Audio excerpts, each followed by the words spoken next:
So when the presentation goes on, you let that. Yeah, that's Jonathan's, isn't it? Well, I'd like to give you all a very warm welcome today. For my committee, I had hoped to give you better weather today than you had in Salisbury last month, but unfortunately that seems to have eluded us. Good to see you all. And for the wider members of the public too, you're given a very warm welcome today. My name is Howard Greenman, I chair the Strategic Planning Committee, and I will be presiding over this meeting today. I guess the first question I have to ask is, can you all hear me okay? You can. Nods at the back. Somebody put his hand up to his ear. You all right there? You're okay. Right. Perhaps you'd indicate if you don't. I'm going to ask that all devices are turned to silent at least, if not off, for the duration of the meeting, for obvious reasons. And if there is a fire alarm, it probably won't be a drill, so if you can make your exit where you entered, please. I'm now going to formally open the meeting. So first of all, I hand over to Ben. I just want to thank Ben. He's stood in for Tara, who's the Democratic Services Officer ordinarily. She's off. So I will be very ably assisted today by Ben. And actually, for the members of the public, you'll see the committee which sit in front of you around the chamber here. Jonathan James, Planning Officer, will be presenting the first case.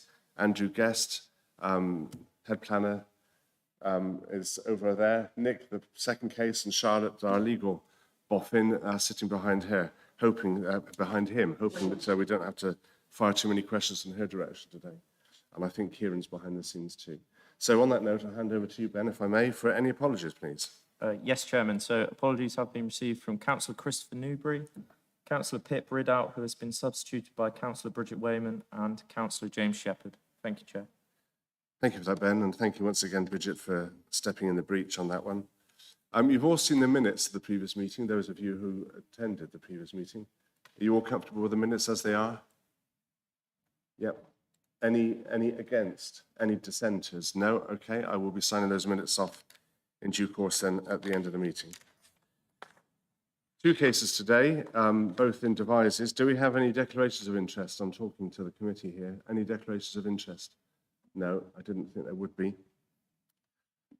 There are no chairman's announcements, although I am going to give a bit of a footnote to the appeals that Andrew will address you with in just a few minutes. I'm going to take you through the public participation, summarise how the item is to be determined and will be debated, and how the public participation will knit into the process.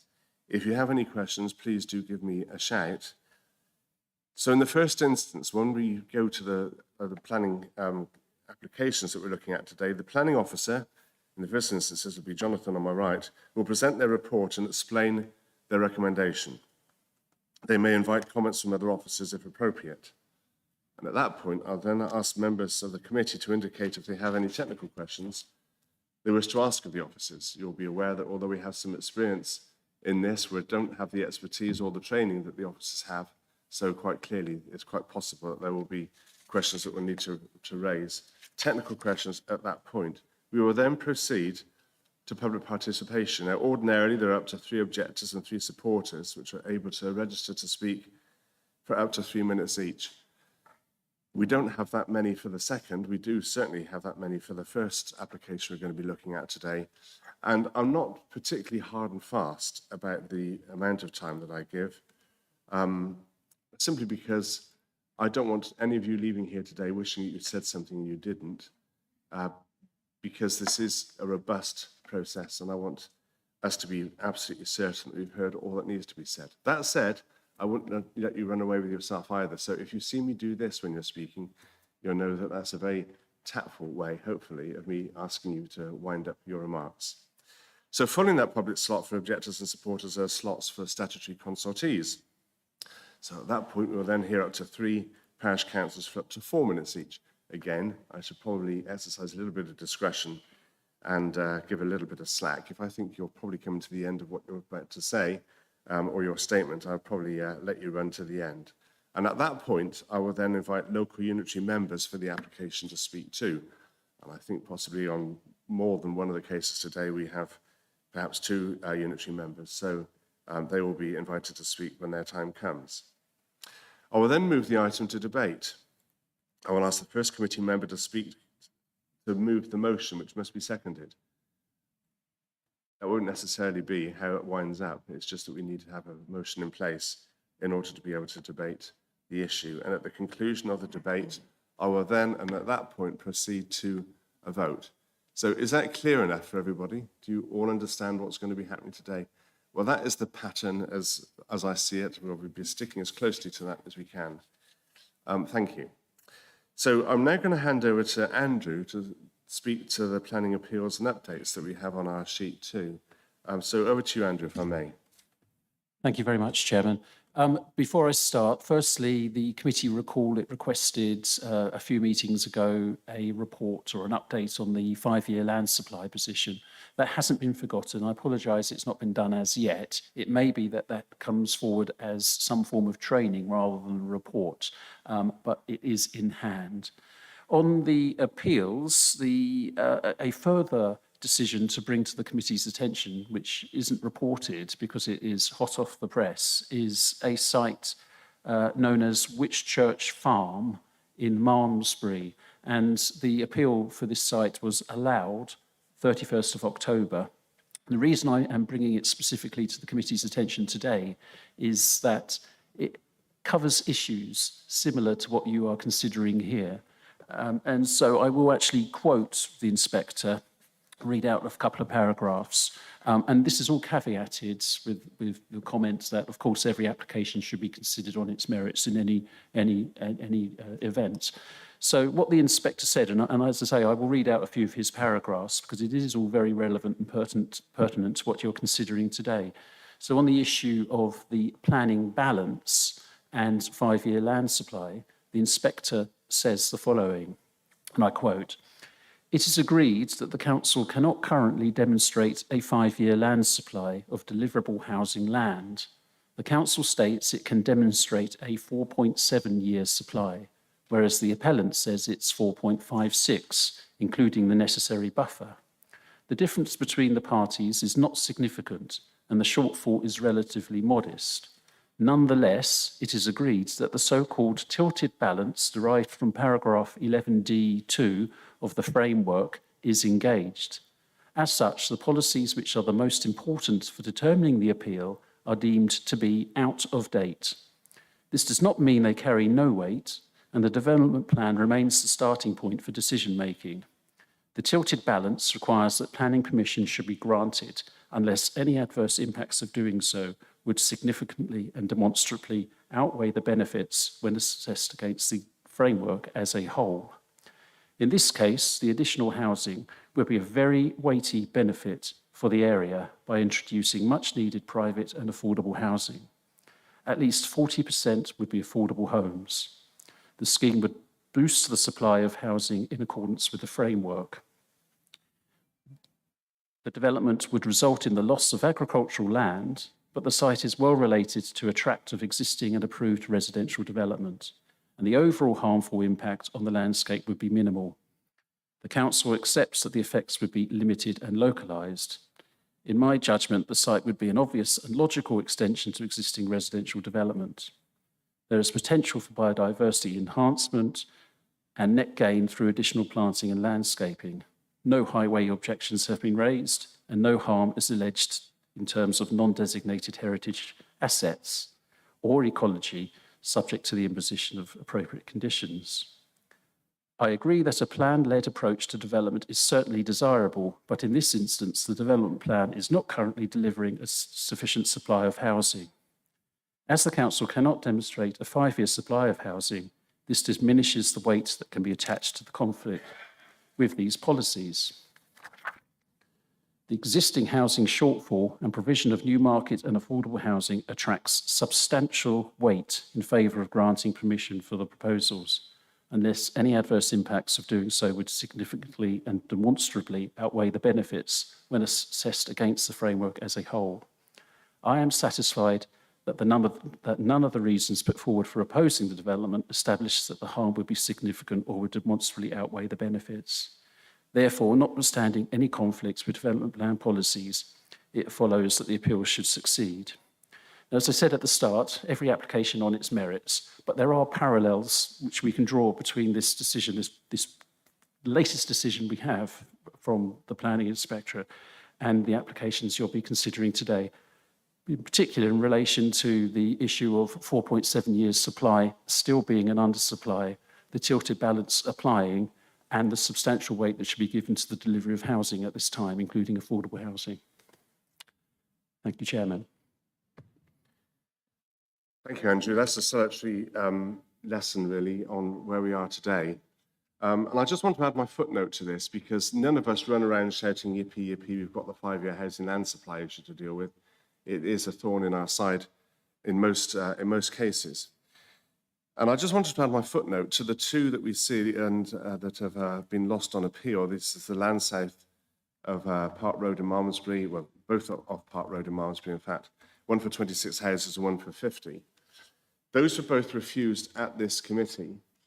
And I was very anxious that they should be refused, personally, because I know the site myself. I've known it all my life. I've got family living in Malmesbury. I used to go to school in Malmesbury, and rightly or wrongly, probably wrongly, used to pop down their lunchtimes and see this site heavily flooded. They couldn't get tractors through.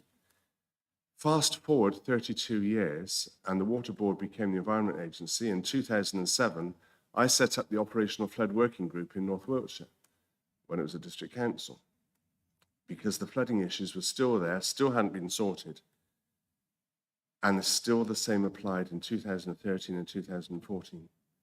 And I remember when I set up the Operational Flood Working Group in North Wiltshire, we used to have Scott Wilson, land drainage engineers from Bristol, come along to our meetings. And the land drainage chap said to me then, he said, Howard, you never will get on top of the flooding issues there because you can't get on top of the issues downstream. And the only time you can be certain you've got on top of the flooding issues is when the water's in the sea. And typically, that's been flooded again just this last couple of days. And I'm not a betting man, I never have been and never would be, but if I was going to bet, I would always bet that this will never happen, that the Environment Agency will never get on top of this. Yeah. Yeah, that's all right, okay. I'm being given a nudge by on my left hand. So because of that, I wanted to speak at the appeal. And Andrew, very rightly and correctly, as it turns out, suggested that perhaps I couldn't, because we had professional advice telling me that they could get on top of the flooding issues. I actually had the similar argument with Hassim Mohammed, who was our planning barrister. In fact, I had 2 conversations with him, and he said, Howard, it's worse than that. You'll actually make the case worse if you go along and speak to appeal, because you can only look at issues that are planning issues that we don't have professional advice to mitigate. And so as it was, of course, they were both overturned in appeal. And one thing that I've realized, and one thing we're going to see today in terms of its practical outworking, is the instrument we have to deal with when we look at any planning application is the local plan. And that could and should, in my opinion, in all cases, include a neighbourhood plan. Against that, and very often it is against that, we have what are called material considerations. And as a committee, we saw that very clearly with the last iteration of the Westbury Waste Incinerator. It was a material consideration that brought that back to committee. And a material consideration, there can be non-material considerations, there can even be minor material considerations, as I was reminded yesterday, but material considerations do have to be considered. And whether we like it or not, the 5-year housing land supply is a material consideration. So it does run against that. I'll be with you in just a minute, Bridget. I see your hand has gone up. So that's what we're up against today. Without prejudice to what happens today, it's only right that you should know the dynamics of what we're dealing with. One of the emails I had referred to the 5-year housing land supply as being mythical. I wish it was, but sadly it isn't. It's a very real issue that we have to deal with. So that's without prejudice to what happens today, because these issues are contentious. But this is what leads us to that phrase that you often hear planning officers mention, and it's a phrase that's becoming very typical now within our strategic planning committee, and that's the phrase of tilted balance. That is a judgment call that we have at the time, where the tilted balance lies. And what's particularly unfortunate, in my view, over what Andrew has read out earlier about this last one, that we also refused as an authority at Finelands in Malmesbury, is the appeal inspector accepted that the council had 4 main planets for their argument. They related to the location of the proposal outside the settlement boundary for Malmesbury, related to the conflict with the development plan, They had a harmful urbanising effect on the character of the area. They had an effect on archaeological assets. And there was a failure to make provision for the following: affordable housing, education, recreation, open space, drainage management, maintenance, waste and recycling. And yet still, he felt the tilted balance was in favour of approving it because of the 5-year housing land supply. That's a dynamic that is very real for our officers, that influences their recommendation, and it's what we have to consider today. I just wanted to give you the heads up on that. Bridget, you put your hand up. Thank you, Chairman. I did, because the footnote to 11D in the NPPF does state that it talks about applications involving the provision of housing, situations where the local planning authority cannot demonstrate a 5-year supply of deliverable housing sites with the appropriate buffer as set out in paragraph 74, or where the housing delivery test indicates that the delivery of housing was substantially below less than 75% of the housing requirement over the previous 3 years. So I would appreciate some advice, because it seems to me that the tilted balance is an either or. If you don't have the 5-year housing land supply, but if you are over delivering, which I believe Wiltshire has been, that's part of the tilted balance. So, and it never seems to get mentioned about our housing delivery. Yeah, that's a very valid point, Bridget. I thank you for that. Andrew, could you come in on that one, because that does need to be addressed. Yeah, I think the main response I can only give to that is that we are seeing appeals being allowed on the basis of the tilted balance, and these issues around that are raised during the inquiries as well. But the inspectors are still concluding that the tilted balance applies, the policies are out of date, and therefore substantial weight must be given to the framework as a whole, and hence we're seeing these appeals being allowed. But these are never mentioned in any of about the housing delivery is never mentioned in any of the reports. Can you then bring it up at appeal? It is brought up at appeal as well. It's not mentioned in this appeal decision letter, the one I've just quoted from, granted, but it has been mentioned in other ones, and it doesn't level the balance. Well, personally, I think we should be making I agree. great play on that, frankly. Yes, I absolutely agree. I do thank you for that. And one of the observations which you've heard me mention here, somewhat mischievously, I've said to the planning officers before now, long after you've retired or moved on to pastures new, there'll be those of us as elected members that need to be proud of the applications that we put through. I don't want to be looking at applications in the future and feel aggrieved that we actually let them go through. So it does still behove us to make a decision today, a decision that we can be proud of when we leave the chamber and comfortable with in the future. Adrian, you put your hand up as well. Thank you, Mr. Chair. Yes, and thank you, Andrew, for your explanation there. And I think we've been all conscious of this all the way through since the time I've been on this committee. That's why 4 or 5 meetings ago now, I did ask about this 5-year land supply. And the specific end to my question was, I asked, therefore, does the council have a strategy to reach the required 5-year land supply? And if so, what is it? And if not, why not? And we still haven't had a response to that request. And I brought this up and had it added to the minutes every meeting since then. Still, we haven't had a date fixed in which that's going to be explained to us. And as councillors, we have to justify why these applications are going through. But we don't know why they're going through, and we don't know why we haven't got a 5-year land supply. And we don't know what strategy this council has to make that 5-year land supply. And I think as councillors representing the public that are coming forward with these applications, we need to know that. And in particular, you know, if we don't have a strategy, it is constantly small developments that are going to be added to housing areas that don't want them, which aren't appropriate, and we have no say in anymore, and we've lost complete control. There are rules, there are guidelines. We must make sure we fit within them. And if we don't, this is what happens. And so I must ask again, can we have a date when we will come back to us? I'll ask Andrew if he can come back on that one. One thing I will just say, though, further to your minute of the last meeting is that we're actually, more accurately, I think we're on 4.72 years at the moment, housing land supply figure, slightly up from the 4.7. It's only a little bit, but it's there all the same. And I have asked if we could have updated figures. That isn't immediately possible, but I think one thing that Andrew and I did discuss the other day is that we will probably have a training session. I think that's what you said, Andrew. He's very happy for us to have a training session for this committee to be able to discuss this and to discuss where we're at with that today. So that's that part, that's that element of your question, Adrian. I will ask Andrew if he can come back on the rest of it. There's a strategy in place to meet that 0.28 years. Understood, yeah. I mean, the strategy in development management has been to recommend approval of applications which, for want of better words, tick all the boxes. That is, they don't have other constraints, detailed constraints that make development unacceptable. Well, I won't use today's as an example, but applications where there isn't an adverse landscape impact, there isn't adverse heritage impact, there isn't adverse highways impact, and your officers are supporting those applications and recommending that you support them too.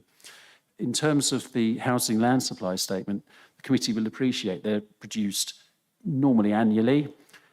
They put the line in the sand in terms of our housing land supply position. They won't be, the figure won't be changed until the next edition of the housing land supply statement is published. And I've been advised this morning by my spatial planning colleagues that the next one is expected early 2023.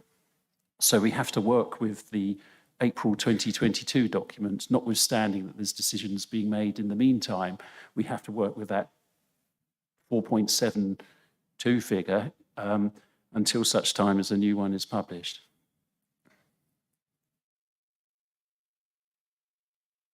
Just a minute, Sarah. You wanted to come back on that, Adrian? Please. The whole point of my question initially 4 months ago was why aren't we implementing a strategy to overcome that? If we, as a council, come up with a plan of where these houses need to be so that we're in control and we have strategic developments, then we have more control. If we don't come up with those, we'll never get to the 5-year land supply. And there'll always be developments dictated by developers rather than dictated by us. And so my question to the council is, why haven't we got that? And why aren't we planning for that? May I respond? Yes, yeah, please do. We obviously have the Wiltshire core strategy, and that allocates sites in a planned manner. Unfortunately, it's not delivering on all the sites. They're either, well, they're stuck in the system, to put it bluntly, overcoming, having to address detailed issues and objections. So we do have allocations which would supply our housing or meet our housing needs. They're not just not coming forward. Classic example is Ashton Park, where 2,600 houses are stuck because the Section 106 has still not been signed. And so that does complicate matters. And of course, the other relevant factor is that the core strategy does have to be reviewed, and that review process is happening at the moment, but that in itself takes time. So those two factors are partly influencing where we are in terms of delivering our housing. Sarah. Sorry, Andrew, just one question. Because this isn't a problem that only happens in Wiltshire. Presumably there are other local planning authorities across the country that have a similar problem where their site allocations have not come forward and therefore they are falling behind on the 5-year land supply. Are they in a similar position to us where therefore, and one of the things that comes up with certainly locally to me is that we're in the process of reviewing our neighbourhood plan and I'm failing to get any traction on it because the rest of my fellow town councillors feel that it's a waste of time because none of it has any weight given the issues over the 5-year land supply. It also creates a problem that Adrian mentioned, which is that when you speak to residents, they feel that all the enormous amount of work that goes into the local plan and all the work that they did in the consultation process for the local plan seems to pale into insignificance when you feel that the local authority is on its back foot and isn't being able to make the decisions are being made for them. And I just wondered if, presumably, we're not alone in this problem. How are other people dealing with it? We certainly aren't alone. It is common to many local authorities at this time. The only other point I would make is neighbourhood planning is not a waste of time at all. Very important. Sorry, so my question really is, what are other local authorities doing that we perhaps are not managing to do? Is there anything, how are they overcoming it? How many of them are there across the country that are in the same position as us? I'm afraid I just do not have the answers to those questions, but that's something which maybe we can pick up for the training. Well, that'd be worth looking into. It is a widespread issue, and I don't think any other local authorities are doing things vastly different to what we are. But I am going to say, when we look at these cases today, you have to look at them in their own individual merits. Because at the end of the day, if we were just going to look at 5-year housing land supply on its own, we might just as well dispense with this committee. We might just as well dispense with our area planning committees. So we're still here to make that decision. And I still want you to leave here today being comfortable with the decision you've made. Tilted balance is a judgment call, and that's where it rests. Bridget, you put your hand up again. I'm going to pass on. I could go on in a minute, but I'll let you thank speak. Well, I just thought that if we're going to have some information about the 5-year housing land supply, the other side of the coin is, shouldn't we be having more detailed information about housing delivery? So you can do that compare and contrast with the 5-year housing land supply and delivery.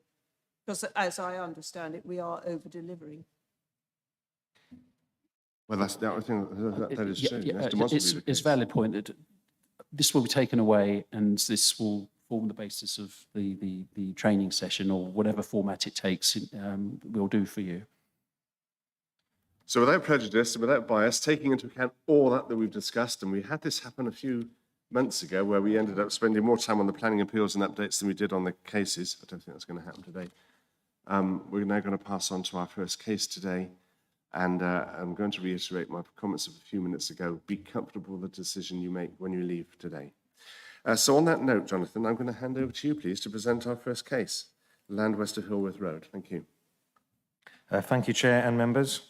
I have noted late correspondence has been received since the drafting of the committee report. However, no new issues are raised beyond those already considered within this report. This application is brought before members as part of the site lies outside of the settlement boundary, which would be contrary to the spatial policies of the development plan, but directs schemes to within settlement boundaries. In addition, technical queries relating to the provision of facilities, impact on the highway network, and also on the environment have been raised. All of the pertinent issues and material considerations have been comprehensively covered within the report presented to committee today. The application has undergone amendments and revisions, including a reduction in numbers from 69 down to 59 dwellings, removing units from the 250-metre buffer zone of the local sewage works. The site is located to the southwest of Devizes, adjoining John Rennie Close, which joins onto Hillworth Road, Westview Crescent, and other cul-de-sacs of Devizes to the east of the site. The site comprises several fields bounded by a mixture of fencing and hedgerow with a belt of mature trees running east to west to the southern part of the site. The topography of the land slopes down across the site from east to west with a plateau in the northeast and which slopes steeply down to the south to the lower paddock. The proposal is an outline planning application for residential development of up to 59 dwellings with all matters reserved except access. Access would be from John Rennie Close. So this next slide shows the site in relation to the limits of development of Devizes and what is basically an allocated site within the neighbourhood plan. As I said before, the part of the site lies within the defined limits of the development of Devizes and is recognised within the allocations of the neighbourhood plan, and development within these limits would be considered to be policy compliant. The site is allocated for 47 dwellings. However, due to the topography of the site, the applicant is not seeking to build to the south of the allocated site, but to extend to the west along a more level plateau of land. Whilst the application seeks up to 59 dwellings, this is a reduction from an original proposed 65 dwellings, which also would have been broadly in line with the approved neighbourhood plan policy H2, which states that new housing development should be limited to clusters of no more than 65 dwellings. In accordance with the sustainability principles of the neighbourhood plan, the site is within a suitable walking distance of the town centre. It must be acknowledged that part of this proposed site is allocated and is therefore policy compliant. And whilst the area of land for the site is greater, this incorporates also a drainage basin to the bottom of the slope to the south and extensive landscaping that will support the ecology of the area. Due to the council's shortfall in 5-year housing land supply, which is a material consideration, the strategic policies cannot be afforded full weight, but still remain important in directing appropriate sustainable development to the right location. This scheme is considered to be in a sustainable location with good access to local facilities on the edge of the Devizes, and as described above, has already been allocated for 47 dwellings. As such, the increase of 12 dwellings is not considered a significant departure from the plan in this sustainable location. This scheme will provide at least 30% affordable homes and would boost the housing supply for this area in accordance with the National Planning Policy Framework.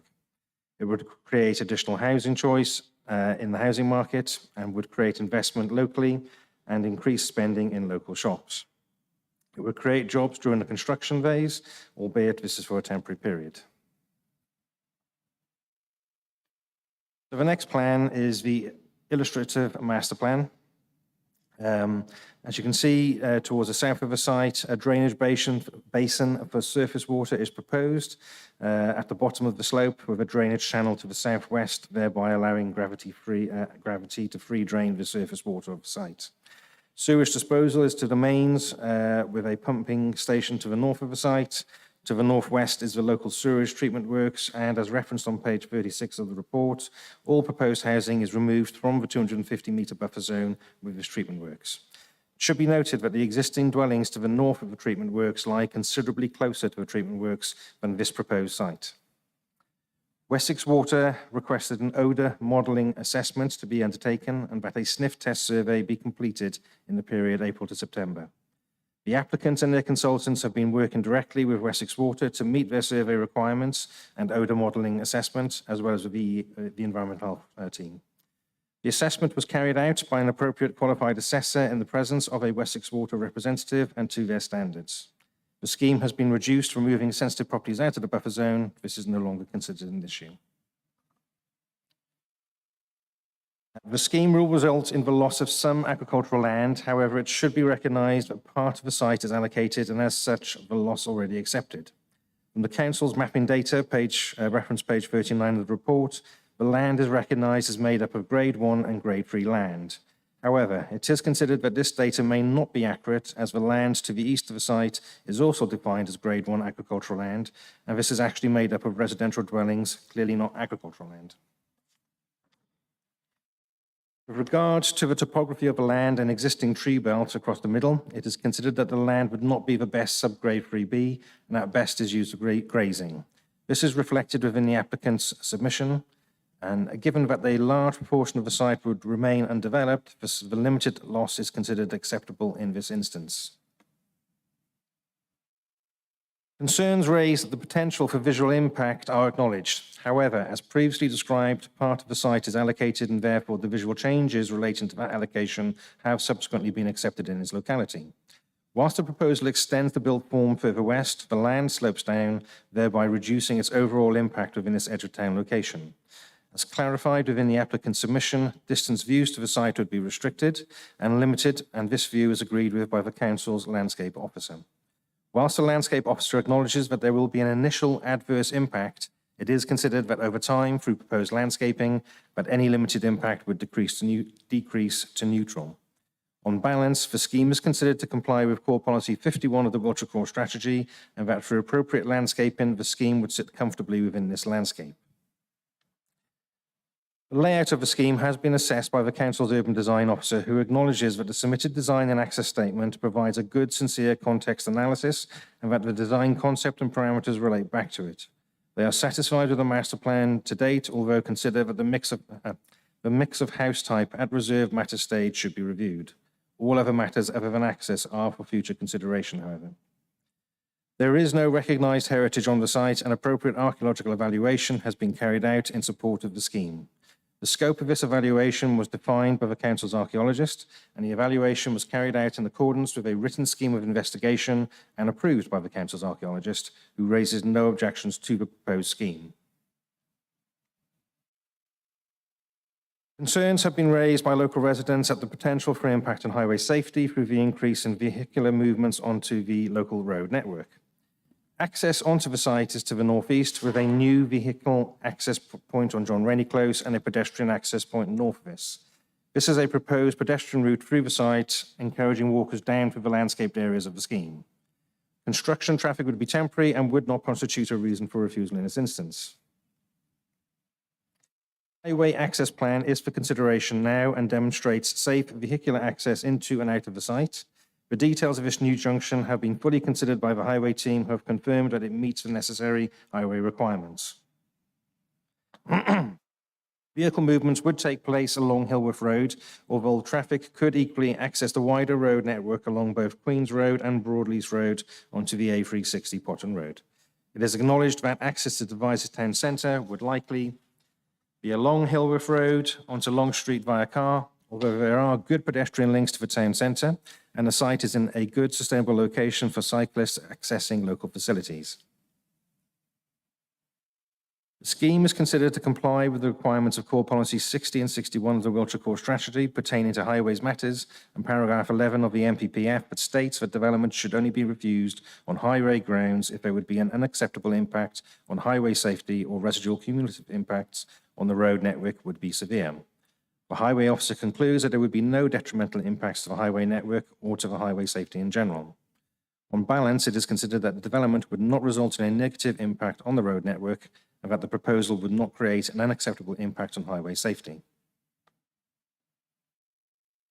Concerns have been expressed within correspondence received relating to the impact on protected species. Appropriate survey work has been carried out in support of the application. The Ecological Parameters Plan shows the areas that will be maintained for protected species and where net gain can be provided. Dark corridors will be provided around the site, with hedgerow and woodland to be retained and enhanced. New trees would be planted across the site within the public realm, which will provide further opportunities for biodiversity. There are no objections to the proposed scheme from the Council's ecologists, and as such, based on the level of detail to date, issues relating to ecology are considered to have been satisfactorily resolved, and the scheme compliant with Core Policy 50 of Core Strategy. So in conclusion, the committee report is clear on the issues identified with the development and sets out the case why this application should be supported. The development would result in the loss of agricultural land, but part of the site is allocated already for development and is well related to existing residential development adjoining the site. The overall limited harmful impact on the landscape would be minimal. This scheme will provide at least 30% affordable homes and would boost the supply of housing in accordance with the framework, creating additional housing choice in the market. It would create investment in the locality and increase spending in local shops. It would create jobs and investment during the construction phase, albeit for a temporary period. It is considered that the effects of a development would be limited and localized, and bearing in mind that part of the site is allocated, the additional units would be an obvious and logical extension. The topography of the land would restrict the further extension of the town within this location without major engineering works. There is the potential for biodiversity enhancement and net gain through additional planting and landscaping, and no highway objections have been raised and no harm is alleged in terms of non-designated heritage assets or ecology, subject to the imposition of appropriate conditions. It is considered that the planning obligations accord with the relevant regulations and are reasonably necessary in relation to the proposed scheme. The proposed development would create up to 59 new dwellings in a location that is considered sustainable and will provide financial benefits towards leisure, education, and travel within the area, with on-site affordable housing, all recognised benefits supporting this scheme. In recognition that there are no substantive planning reasons to counter the tilted balance engaged by the NPPF, this application is supported by officers, subject to the conditions in Section 106 contributions as identified within the report. Thank you very much. Thank you, Jonathan. Appreciate that. So, Committee members, over to you. Technical questions, please. And we start with Adrian. Yes, Councillor Foster, thank you. Thank you, Mr. Chair. The two observations I made when reviewing this, we don't seem to have been submitted a plan showing where the social housing is going to be, so that we are sure that there is a good mix rather than a block in a corner. And I wondered why that was the case, because we have always had that in the past. And secondly, why is it only 30% and not the 40% that we're normally expecting nowadays? Because obviously any developments we have, our biggest priority at the present moment should be social housing. The provision of 30% is in line with the policy of the area. So basically, across Wiltshire, there's two different percentages of affordable housing provision, and Devizes falls within the 30% catchment area, not the 40%. In terms of where the social housing will be provided, this would be identified at approval of reserve matter stage. Yeah, I think Marlborough, for instance, not far from here is 40%, but Yes, sorry, you brought in a new concept here that hasn't been discussed before, because I wasn't aware there were two different categories, 30 and 40. And in fact, the chair of the council said that he wasn't anticipating any developments at a last council meeting that had less than 40% on being considered. So is the leader of the council not up to date with our policy at the present moment? I don't like to say it, but yes, it sounds like he might be, yeah.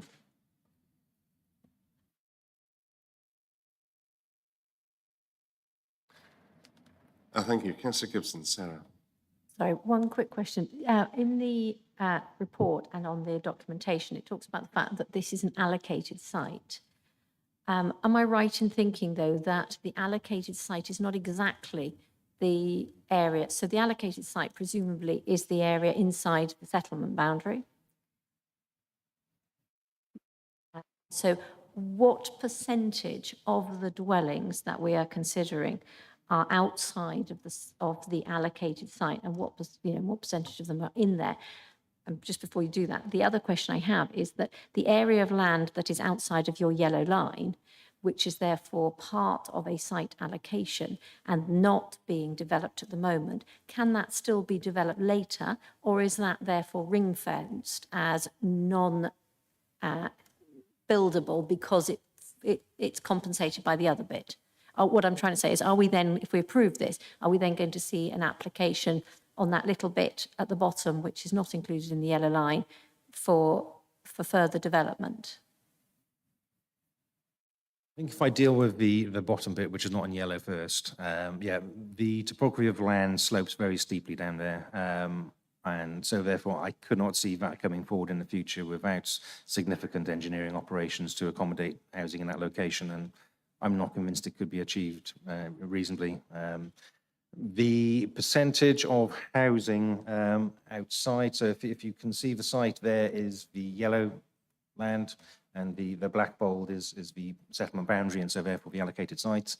As you can see from the illustrative master plan, there's a section in the middle running vertically, which is a proposed tree planting. So to the right-hand side of that housing is basically within the allocated sites. There might be a house or two which is not, and then the rest of the housing to the left-hand side is outside of the allocated site. Does that answer all your questions? So we're saying that just looking at it, about 40% of it is inside the allocated site. So the part that's site allocation is 40% of the housing we're considering, and the other, say, 60% is not on allocated land. I would say possibly around those figures, yes. Give or take. I would have to do, I haven't done the calculation, so I don't know off the top of my head.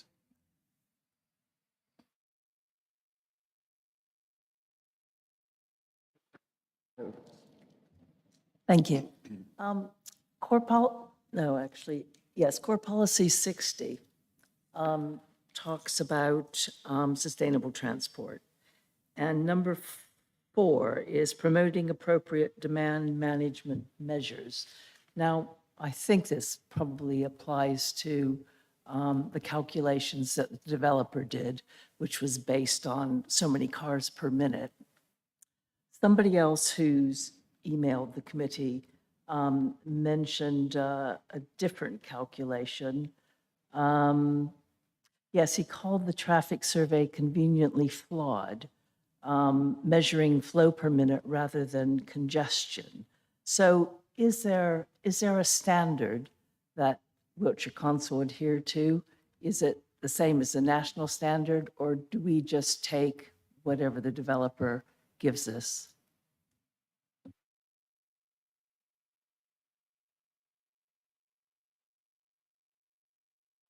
We can't answer that technical question, I'm afraid. You'll need a highways officer to respond to that. The only advice we can give you is that the highways team has looked at it and they do not raise objection for highway safety reasons, including in terms of the capacity of the road network and the consequences for congestion and whatnot.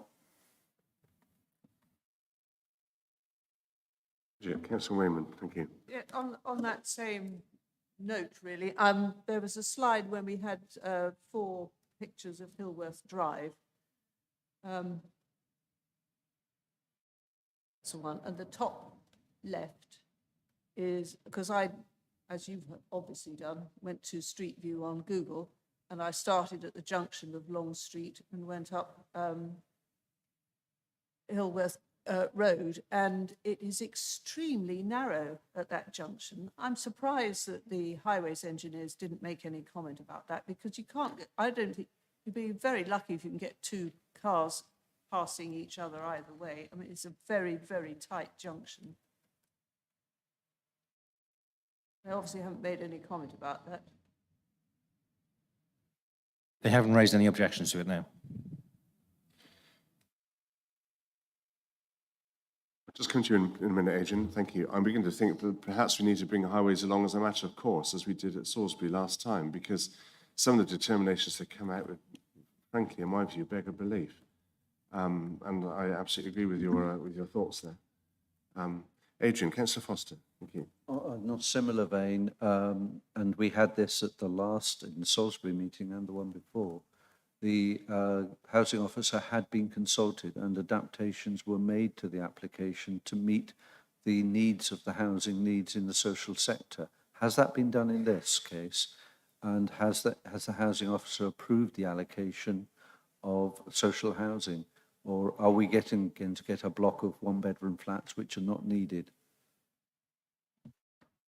The housing officer has identified as part of the consultation process on this application the requirements in relation to this development. So the percentage number, the types and mix of housing they've identified as well. And this has equally been supported by, I believe, our urban designer, who is suggesting that the mix of housing, they would want to see a review of that at approved reserve matter stage. Sorry, so are you therefore confirming that he hasn't accepted that the provision suggested by the developer in this application meets the requirements that the housing officer needs and therefore the public needs for the social housing? No, not at all. What I'm saying is that the urban designer is looking at the type of housing, so whether it be a 1-bedroom, 2-bedroom, 3-bedroom type house, and these, if I remember correctly, meet the requirements of what the affordable housing officer is saying. So basically what they're saying is that when the application comes forward at a reserve matter stage, it needs to meet with those standards they're identifying. If that makes sense. The application currently is in outline form. Yes. So we don't have a defined what each bed house type is. So when the application comes through at reserve matter stage, so we have that detail, that's when we will be able to solidify what is should be provided on the ground, and that is in conjunction with what the affordable housing officer is requiring. So you're reassuring us here that the housing officer will have a say and that the building and development of it will be appropriate for the needs at the time? Rob, Councillor Yule.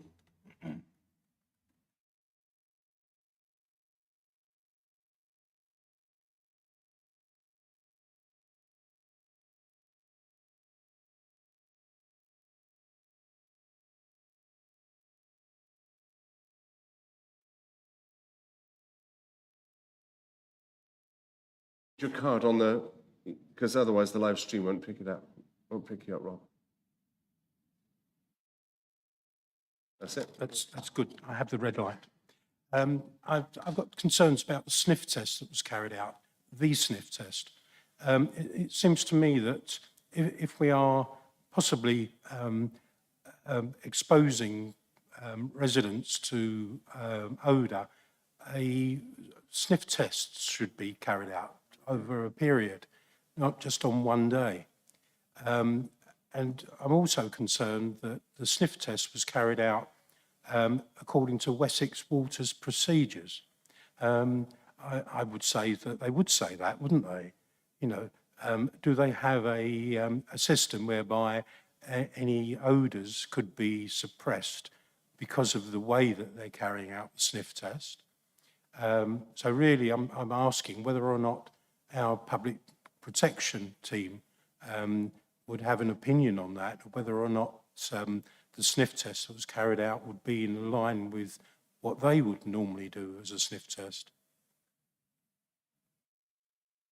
So my understanding is that the assessment was carried out with the applicant specialist in conjunction with Wessex Water, so their specialist was there as well during the assessment, and so therefore carried out in accordance with Wessex Water's procedures, and results of which were satisfied to meet Wessex Water's assessment, and so therefore they removed their objection, and our environmental health officers agreed with that. Tony, Councillor Trotman. Thank you, Chairman. I was glad when you had the Google site of Hillworth Road just now. Yeah, the photographs, if you would, Jonathan, thank you. Yeah, for those that visited the site, and I was one of them, you would bear no resemblance what you see there. The streets, the Hillworth Road is actually lined right the way through with vehicles. There's a small Co-op express store, which there's a collection of vehicles there. And I met a single-decker bus coming down there, which was completely gridlocking the situation. So just to put members in mind, when you're talking about this particular plan, there is an extreme point within the site of the traffic movements. And I know some of the traffic can go south or north or whichever way you want to go. But the day I went, which was on a Saturday at 3 o'clock in the afternoon, it was particularly gridlocked because of the situation. And I'll be talking about that when we debate the planning application. Thank you. Councillor Clark, Ernie, thank you. Chairman, Councillor Gibson was just mentioning to me, would it be possible to get a highway officer down here? Because there seems to be so many concerns about the report and the traffic use of the road that's being shown to us.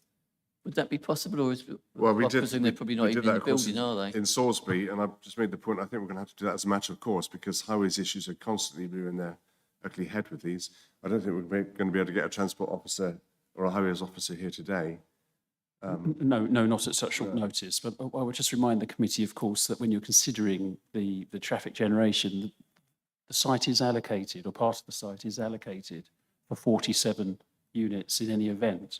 And what is proposed is an increase on that to 59 units. But in any event, the whole impact of 47 has already been established by the allocation.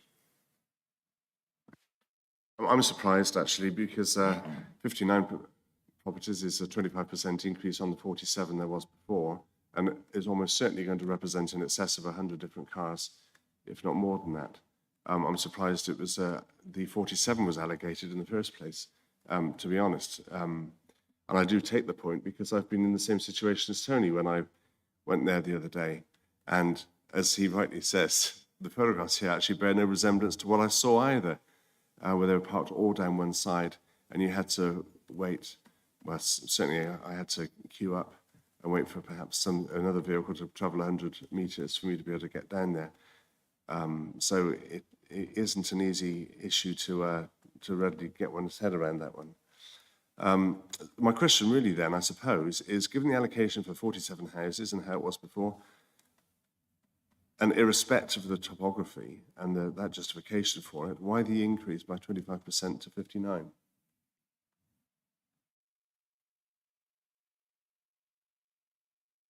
Is that, are you privy to why they increased it from 47 to 59? I know that's a reduction on the 65, it probably could have been. It's simply what I came in with. So we determine the application as before us. So in the opening remarks in your report, it says, I think I'll quote it correctly, up to 59, you say? Yeah. So they're going in right at the very top, aren't they?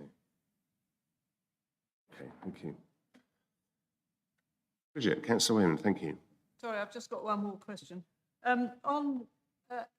When we come to the next planning application, it does state quite categorically that the neighbourhood plan is now over 5 years old and its key policies must be considered out of date. Yet, on page 46 here, it says that it's a recognised site within the neighbourhood plan. Is it out of date or is it a recognised site? No, there seems to be some conflict there as well. One issue that we have had with appeals is that, particularly after 2 years old, the neighbourhood plans lose weight. So the planning inspector's always been very clear that they don't lose weight. They're not immaterial. It's just that they lose weight the older they become. So it is within the neighbourhood plan. I think I'm right in saying that. But sadly, whether we like it, this is why I've been very anxious with my own parishes to encourage them to update their neighbourhood plans, to get them back into date again, because we're constantly thwarted on this one. Yes, But I take your point, I think Bridget. the onus actually is too much on a lot of these towns and parishes to I keep know. updating their Without a neighbourhood doubt plan. it It's is. ridiculous. Absolutely. The only other point I wanted to make was something about the odour modelling. And it said that all housing was outside the 250-metre buffer or zone. But actually, there is a plan somewhere, which I saw, that shows it clips the edge of those uppermost houses, maybe on their gardens. So, I mean, they've just been pushed just outside that boundary, which I just think is a little cheeky to say that they are all outside it when I think part of the garden is still within it. You know, people do spend time outside in their gardens, surprisingly. They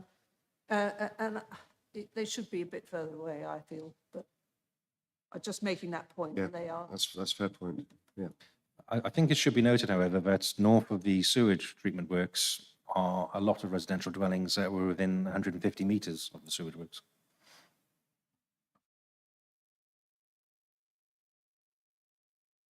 Yes. So do we have any more questions from the committee? No, we don't. In which case, then, I'm going to invite Steve Cole, please, to speak. Where's Steve Cole? Thank you. You've got, well done. You've got your thing there. Well done. Thank you. Steve Cole, I live in Hillworth Road. The developers' consultation process started 2021 on Christmas Eve, finished on January the 2nd. Their traffic survey was carried out at the end of Hillworth Road, which is a dead end. These two tactics are used, should have raised alarm bells of the sort of people we're going to have to deal with.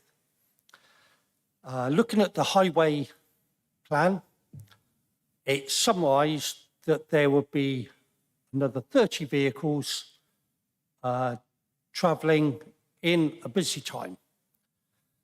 This is assuming that the parents will walk their primary school children 2 miles to the school and back again and pay their drive. It's assuming that they will walk to the supermarkets to do their shopping with that distance and heavy bag shopping. I'm sorry, they won't, they drive. Only people who work in Devizes Centre will walk in. Everybody else will drive. And this is along Hillworth Road, where I live, already suffering congestion. Oncoming traffic must stop, wait for the passing vehicle to go by, and then wave and politely go on. This is okay until it gets a bit of a backlog. And then people get frustrated and they try and drive through a space that's too small. This can be viewed by all the broken wing mirrors along the street. or they mount the curb and then drive along the pavement. So as not to slow down and then carry on with the journey. This is the same pavement that is used by dozens of school kids walking to the school, cycling, scooting, earpods, headphones, mobile phones, working 2, 3, 4 abreast on that same pavement. There's no mention that the pavement narrows by a 7-foot brick wall approaching Long Street to 29 inches, forming either single file or their step onto the road.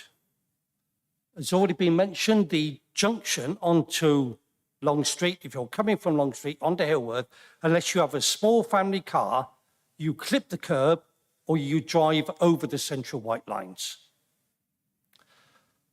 Single lorry causes chaos. 50 a day, I dread to think.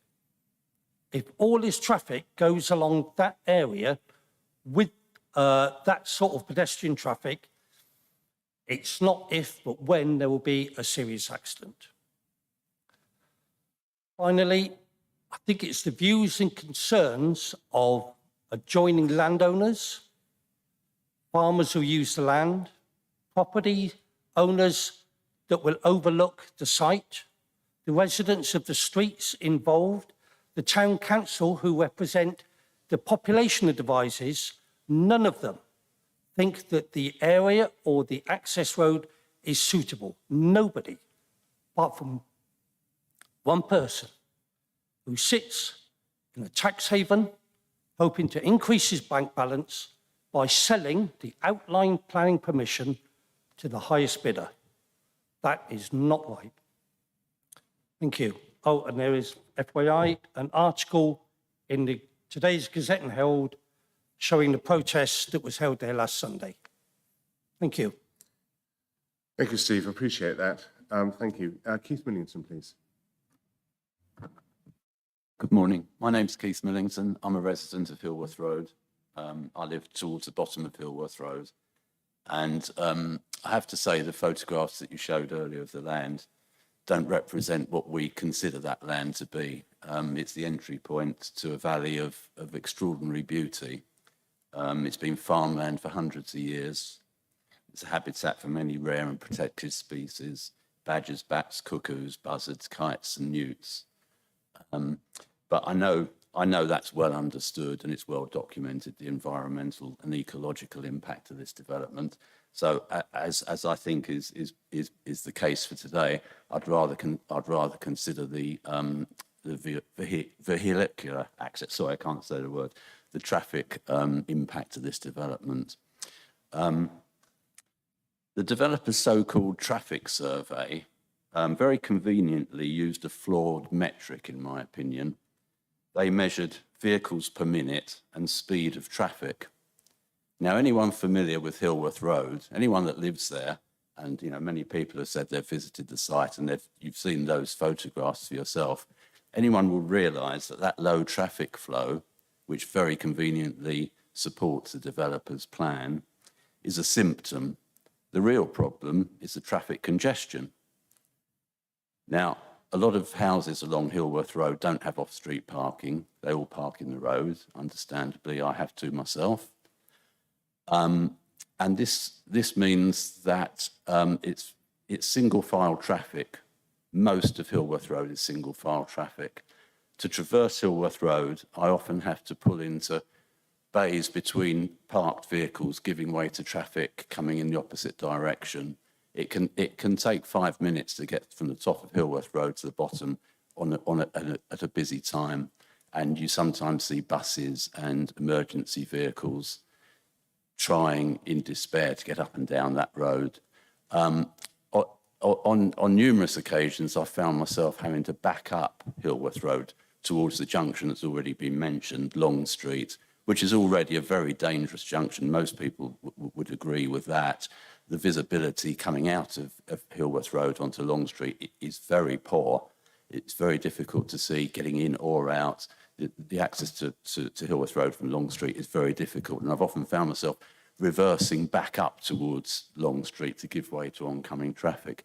So I really feel that the traffic survey that the developers used was just totally flawed. They should have looked at congestion, which is the reason for the low traffic flow, which they use in support of their development. And just in closing, I'd just like to say I'm a little alarmed. It's only today that I've understood about the undersupply and the 5-year plan. I mean, are we really saying that a development of such ecological, environmental impact and vehicular impact could be pushed through, not on its own merit, just because the council doesn't have sufficient, well, they've got undersupply of land? I'd hate to have to explain that to my daughter, and I suggest that that is something we will have to explain to future generations should this housing development go ahead. Thank you. Yes, points taken. Jeremy Stokes, please. Morning. Thank you. My name's Jeremy Stokes. I come from a local, established and hope respected farming family. Sadly, we farm both blocks of ground in question in Devizes today. The block in Hillworth, we've farmed for about 10 years. In that time, I think we farmed organically and sustainably, which reflects in the flora, fauna and wildlife found and seen there today. Thinking about the wildlife side of things, TB is a massive problem within farming at the moment. And within that 10 years, we've seen no TB whatsoever on that ground, whatever is spreading it. I would hate to blame anything in particular, but we haven't seen anything. With the help of this ground, we're supplying meat to local schools, pubs, and local family homes in Devizes. I know we're talking about a relatively small block of that ground in Hillworth today, but as a modern farmer with modern farm machinery, it is going to leave the remaining farmland on that block unfarmable for myself or anyone else looking to make a business there. The other access is off a private road and is far, far too narrow for the modern tractor. The land is not easily replaceable to me, locally anyway, which will impact in me probably having to cull part of my herd if I lose it. Surely food miles in this day and age speaks volumes. Surely there's somewhere else appropriate to build these houses. Thank you very much for your time. Thank you, Jeremy. Very poignant points made there. Alan Pearce, please. Thank you. Thank you. I am a chartered town planner with over 25 years' experience. The outline application before you is for 59 new open market and affordable homes at a location allocated in the adopted Devizes area plan. It is recommended for approval by your officers after a very thorough pre-application and determination process. Delivery and allocated sites like this one, sites that are included in the council's development plan and are included in the 5-year housing supply, is absolutely essential to defend against speculative developments in unallocated locations. By approving this application today, you are following the wishes of the Devizes community as a whole, 3,402 of whom democratically voted for this site's location as part of the NDP referendum. In addition, Wiltshire Council do not have a 5-year supply currently, meaning that the tilted balance, as set out in the NPPF, paragraph 11D, should be applied, and development should be approved unless any adverse impacts of doing so would significantly and demonstrably outweigh the benefits. Paragraph 11D, part 2, is not relevant as the site is not protected by footnote 7. The proposals will deliver several significant public benefits, which should weigh heavily on the positive determination of this planning application. These include delivery of 59 homes in a sustainable allocated location, release of pressure on accepting other less sustainable unallocated sites for housing development, and implementation of the approved NDP. Importantly, 18 affordable homes for local people, which equates to 30.5%, exceeding policy. A very well considered and supported design concept with a housing mix to help meet the local needs. comprehensive Section 106 package, including highways, education, public open space and seal contributions. Provision of green public open space for all to enjoy and biodiversity net gain. Visual improvements resulting from removal of the overhead power line structure from public viewpoints. Significant investment in Wiltshire and job creation during construction and the future management of the site.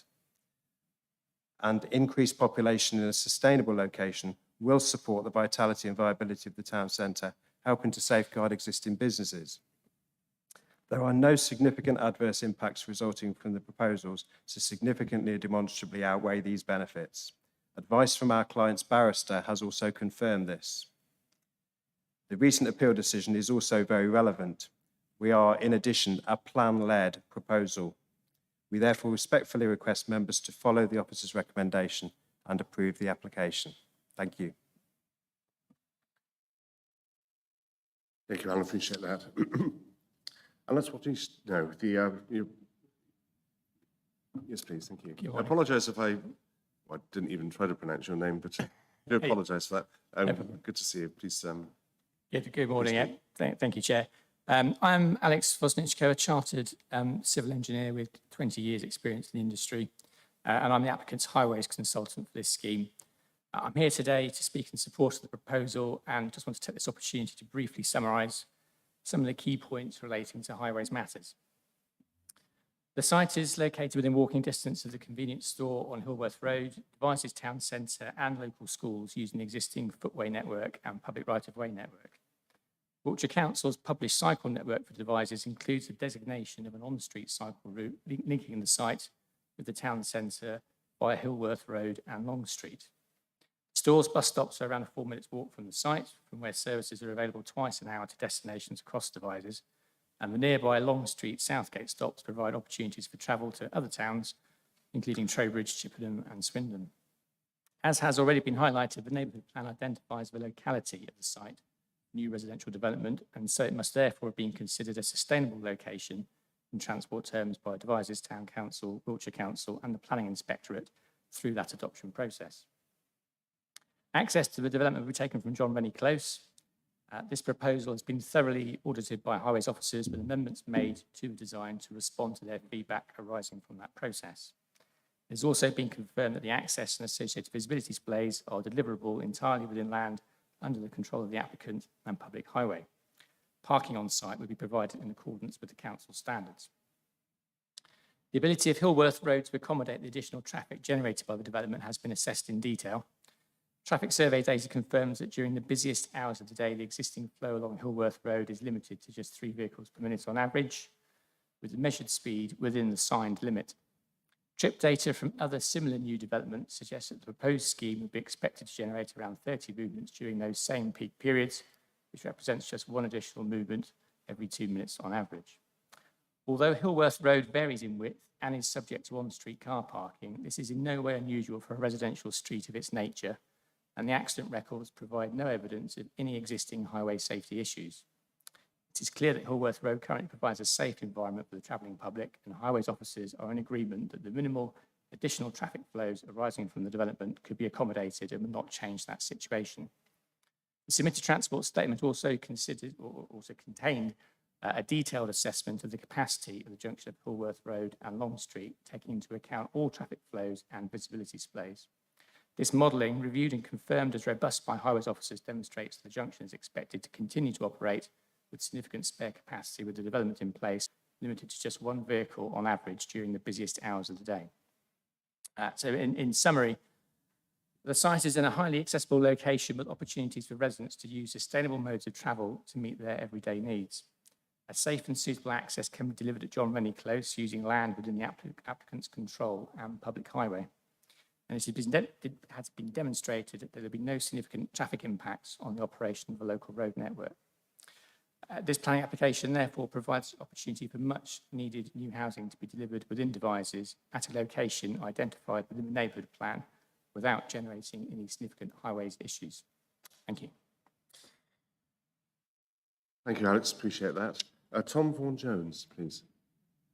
Thank you. Thank you. Yeah. I first met with Devizes Town Council back in 2018. This was an initial meeting to introduce ourselves and to seek views from the Town Council on us taking forward this allocated site for development. Their feedback at the time was really positive, suggesting that they had seen too many developers wishing to discuss speculative, unallocated sites. So they found it refreshing to discuss one that they had allocated themselves in their own neighbourhood plan. We were encouraged to come forward with a planning application, and it was agreed we should look at proposals that better reflected the topography of the land rather than the allocation boundary itself, thus making best use of the land available. It was a neighbourhood plan allocation and the positive meetings with both the Town Council and senior planning officers that led us to conclude that we should bring forward a planning application, and we did so in good faith. Over the course of the following few years, we held update meetings with the Town Council, which were positive and supportive. Given this positive engagement, we were very surprised to find that when we finally brought forward a planning submission, they had completely changed their mind without explanation and voted to object to our proposals in complete contradiction to their very own neighbourhood plan. This was despite us having received a letter from the Town Council as recently as last year encouraging us to bring forward a planning application.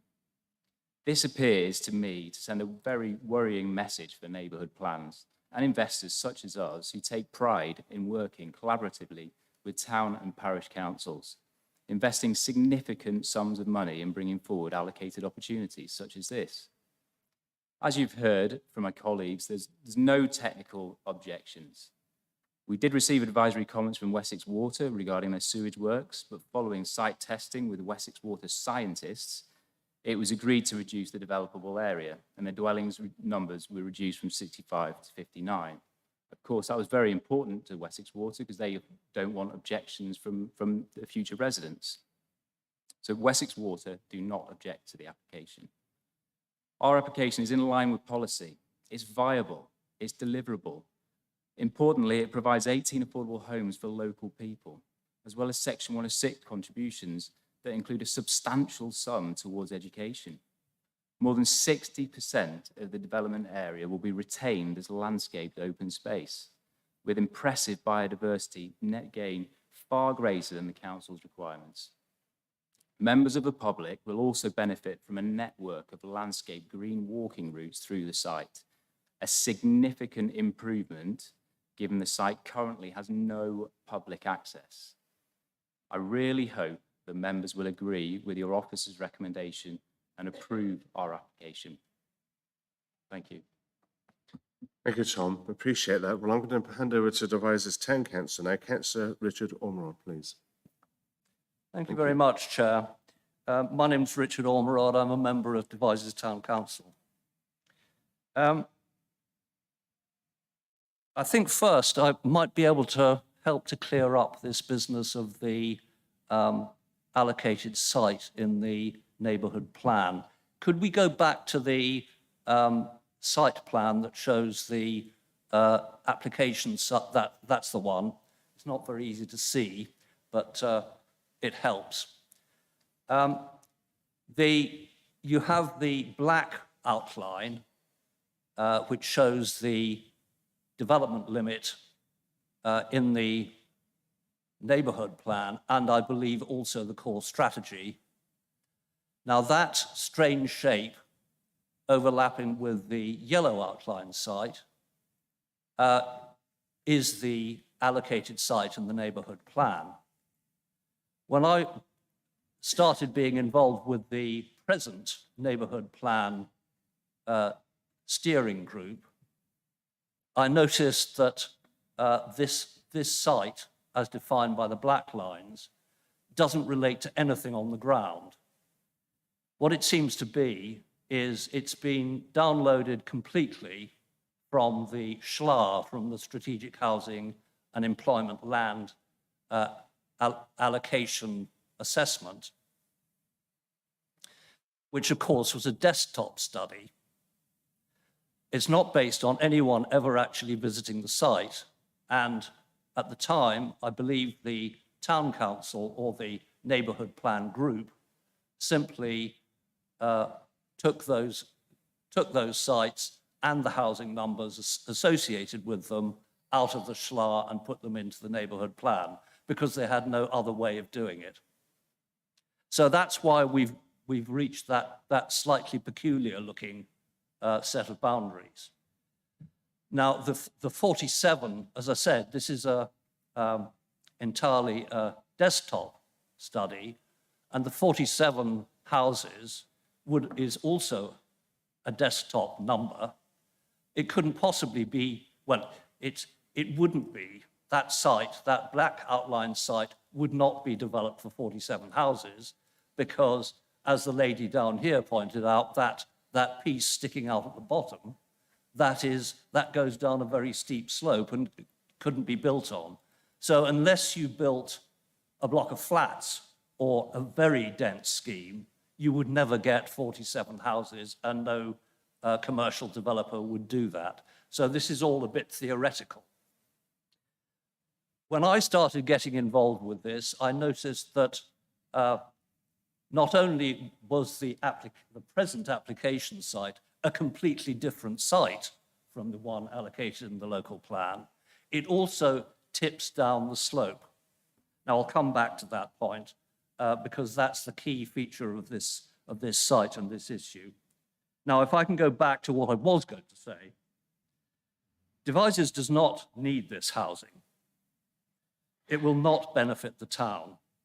We always need more affordable housing, but is it being suggested that we should make a practice of permitting hundreds of houses in random locations in order to get 30% affordable housing?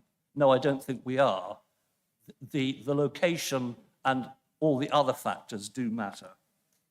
Perhaps Wiltshire does need it, but Devizes certainly doesn't. Devizes has more than 5 years land supply and is well on the way to identifying all the land we need up to 2036, which is the new local plan horizon. Just very quickly, we've got Quakers Road Phase 2, which is under construction, 123 houses. Marshall Road South, which you considered earlier in the summer, and has been agreed in principle both by this committee and by the town council, 170 houses. Parkfields by the police HQ, that's the subject of an appeal at the moment, but again, the issues are detailed, they're not ones of principle. That's 57 houses. The old hospital site, NHS has recently concluded consultation on a scheme for 60 houses, with general support, I believe. Marshall Road North, again, NHS, 33 houses. I think the application is still under consideration. And then you've got St. Peter's School, a conversion and new build under construction, 23 houses. So those would all count towards the 333 houses identified for Devizes in the draft local plan in 2020. Just those sites that I've read out to you would produce 466 houses. So Devizes has consistently over-provided against strategic requirements, and all the evidence is that it will continue to do so. Turning to this site in particular, I just comment that beneficial development requires not just getting one thing right. I think you said this yourself, Mr. Chairman. You need to get lots of things right. And two things are badly wrong with this proposal, this Hillworth Road proposal. And they are serious drawbacks. Then, in the planning officer's words, they are issues on which this set of proposals conspicuously does not tick the box. Now, the key objective of the neighborhood plan is to keep Devizes a walkable and cyclable town. This site is 1 mile by road from the marketplace. And as I said, the key thing about this site is the slopes, the topography. It slopes steeply so that most of the housing would be 20 meters below the level, the general level of Hillworth Road. And that would be a major disincentive to walking and cycling. 2/3 of the site is outside the neighborhood plan limit of development. That 2/3 is on a west-facing hillside, facing into the Old Park Valley. Now, the landscape officer on page 8 of your report says that he's based his assessment on the documents submitted, particularly the landscape and visual assessment submitted by the applicant. That contains a plan of the theoretical visibility of this site, which shows that it would be theoretically visible from the whole of the Old Park Valley, right down to Wisley Lane, beyond to Poleshot, and again from Seed. So it is highly prominent. I've provided a photograph taken from Wisley Lane, which shows that it is highly visible from that public footpath. Richard, thank you. That's my point. That's it. Thank you. Thank you for that. Appreciate that. So I'm now going to turn to Councillor Simon Jacobs, please. Good to see you, the local unitary member. Thank you. I think, if you wouldn't mind, I'm that's going to fine. wrap up at the end. I think Councillor Wallace was going to... Councillor Wallace, please If you do. wouldn't mind if I could get at the end. I've seen a Chairman, few that would be emails very of yours kind. flying around, so yeah, please do. Thank you so much. Thank you. Thank you. Thank you, Chair. I do have a bit of a cold at the moment, so I do apologise for my voice and if I lose my breath a little bit. So I'm here speaking as the neighbouring division member for Devizes North, but I think it is appropriate first for me to declare a connection with the site. I grew up at Gillett's Farm, which is the adjoining property to this site, and my mum still lives there, and my uncles and she own the property surrounding it. I have no financial or controlling interest in any of the property involved, and I will not benefit or lose out in any way, whatever the outcome of what you decide, except that if I don't speak well today, I may no longer be on my mum's Christmas card list, but I know that won't influence your decision. My connection to the site gives me a unique insight into the area, and why I sincerely believe that granting permission for this speculative development would be the wrong thing for the Devizes community.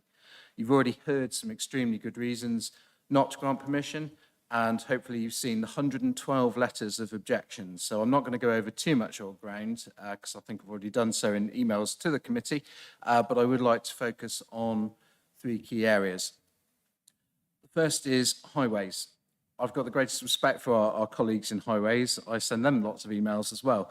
But I do have to tell you that the news that this development would only produce 1 additional vehicle movement every 2 minutes during peak hours was met with gales of laughter from local residents.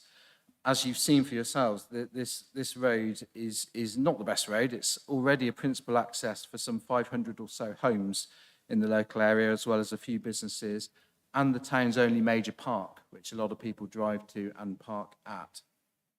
One of my earliest memories is travelling in the car with my family singing the tune to Ski Sunday as we slalomed between the traffic and the parked cars going up and down the road. So this has been the case for a long time, and this development will not make it any better. The road's already excessively busy with limited off-street parking, no parking enforcement, and officers concede that this development will lead to delays at the Long Street junction. This junction, as members of the committee have already said they experienced, is pretty severe. It can't be widened because of the properties either side, and it often sees drivers cutting across the lanes to get in and out. So adding more cars here is simply not a good idea, particularly as to then get out of town. They would have to travel through the key pinch points of Devizes and the air quality management area as well.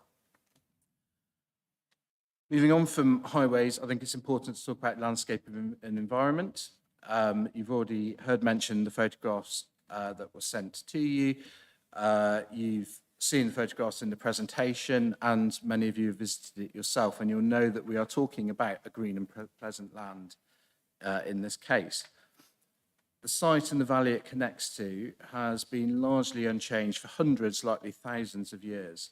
The archaeological surveys on site found late prehistoric pottery and evidence of agriculture with enclosures roughly following the current layout. In my day job, I learned a fantastic term the other day called biocultural heritage. And this relates to how we use the farming practices and ways of the past to farm sustainably into the future. And in a time of environmental change and food security crisis that we have now, this is something that we cannot ignore.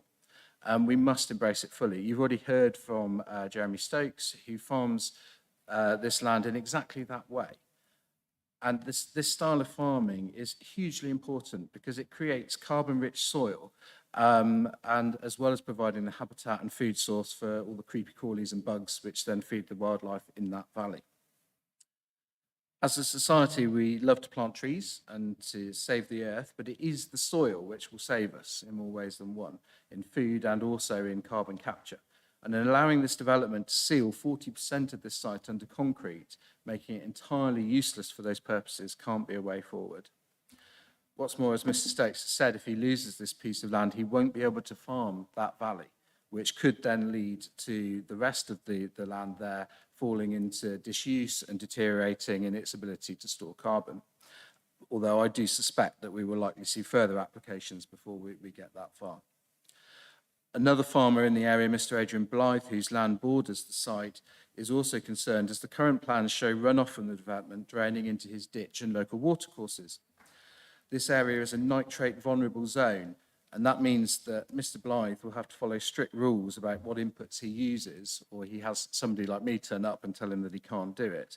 So how can that be right, that he has to follow those rules, but this development could see nitrates, phosphates and hydrocarbons washing merrily down the valley onto his land, and that, not to mention that the land is also a principal aquifer and is listed at risk of potential groundwater contamination, and that should concern us greatly. That's my last few points now, Chair.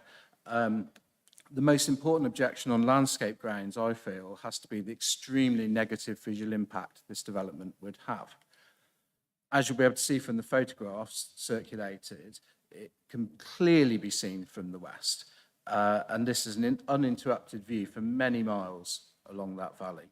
And anything built here will be extremely visible, particularly from Avon Road, which is in my division, and there have been a lot of concerns raised there. The planning officer concedes that there will be an adverse impact from this development, but it will lessen over time. Essentially, we will get used to it. I suggest that if I were to build a bungalow in the middle of this council chamber, there would be an adverse impact that we would all get used to, but that doesn't make it a sensible or advisable thing to do. And I would certainly be off Richard Cluer's Christmas card list if I did so. Finally, I just wanted to briefly address the 5-year land supply, which I won't go into in great detail here because you've already discussed it this morning. But I do not believe, and I will use the word mythical, because I do not believe that it is something that is achievable. And I do believe, as Councillor Wayman said earlier, that we should be looking at the deliverability. And Wiltshire does deliver, and Devizes certainly delivers.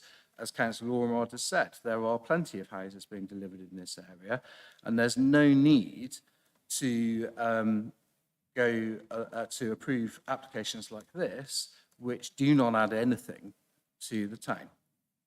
We cannot allow speculative developments like this to come forward in the knowledge that if they keep going and push hard enough, the councils will be forced to go against the wishes of the community and grant permission just to avoid costly and vexatious planning appeals. It's just not what we need to do for the community. So finally, I'd just like to say Devizes is a town that does not object to more homes, but we do insist that they're in the right places for our community and not needlessly destroying nature. In closing, I'd like to leave you the words of Levelling Up Secretary Michael Gove last Sunday. He said, "We critically need to make sure that we have local communities consenting to development. And that means that homes need to be more beautiful. It means that we need infrastructure alongside them, but it critically also means that we need to make sure the environment is protected as well." Thank you. Thank you very much indeed for that. Ian, over to you then, Simon. Thank you very much indeed, Chair. And I'm going to be pretty brief. I'm the local division member and have been the member for Devizes South for the last nearly 10 years. And one of the things that I enjoy and am proud and love about my ward is the fact that in Devizes South we're very lucky to be on the edge of the green sand escarpment. Now, a green sand escarpment is virtually unique in Wiltshire and probably in the country. It is a very, very rare landscape. And I feel it's our duty as councillors to protect these particularly important and vulnerable landscapes. And by building on this particular site would be of huge detriment to that landscape. I think the other thing that I'm particularly proud of and wish to protect and I feel very responsible for is the heritage and history culture of Devizes itself. Devizes is a town that has grown fairly rapidly over the last 20, 25 years.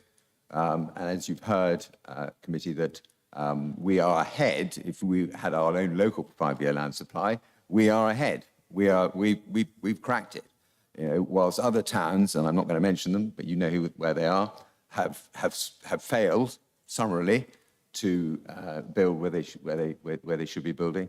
We have been way ahead, and you've had a long list of developments that are being built, have been built, and have got permission to be built.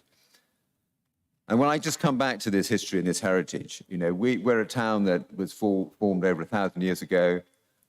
We've had battles, we've had empresses, we've had Devizes Castle, which was unfortunately blown up by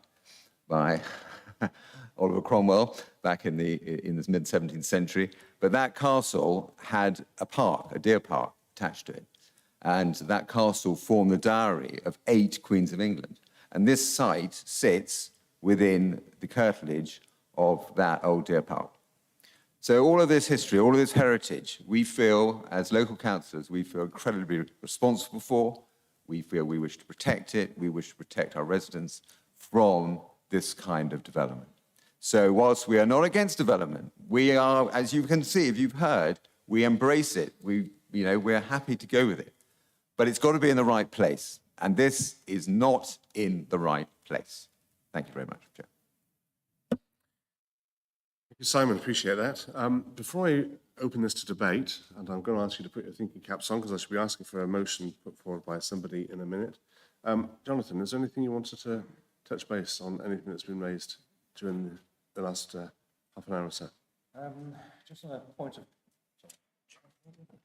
Just on a point of clarity, with regards to Mr. Umrod's comments from Devizes Town Council, the glass allocation for this site was actually for 71 dwellings, not 47. So there was a reduction between the Schley allocation and the adoption of the neighbourhood plan. With regards to this being speculative development, part of this site, and I can't emphasise this enough, is actually allocated for development within the neighbourhood plan, and that was consented on by the local community during the vote of the neighbourhood plan itself. So this is not speculative development really, and it was development that was, whilst maybe not local residents consented to it, was actually consented on by the vote during the neighbourhood plan.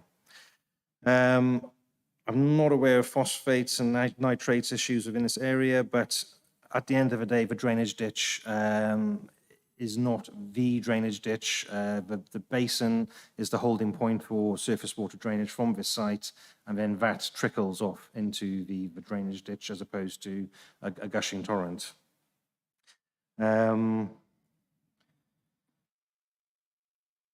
Again, going back to the highways and the highways issues that are being raised, as highlighted by Andrew Guest and myself earlier, this site is allocated for 47 dwellings, and that has been accepted. And so therefore, the introduction of traffic movements for 47 dwellings along Hillworth Road has already been accepted. And ultimately, at the end of the day, what we're looking at is an increase of 12 dwellings beyond the site allocation. And I acknowledge Councillor Jacobs' comments in terms of development has got to be in the right place. But again, I have to reiterate that this site was allocated, and so therefore it is in the right place. It's a sustainable location, it has good pedestrian and cyclist opportunities, and yes, I acknowledge that there is the possibility that occupiers will drive, but being in a sustainable location like this, I think is equal opportunities for pedestrians and cyclists. Thank you. Thank you, Jonathan. So I want to open this to debate now. Now I'm going to ask if anybody wants to come forward with a proposal. Councillor Trotman, Tony.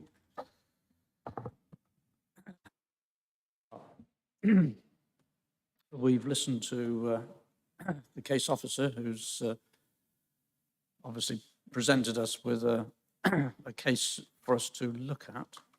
And I will suggest that the case officers in all the planning areas around the county are sort of restrained with this 5-year land supply issue that we have to deal with.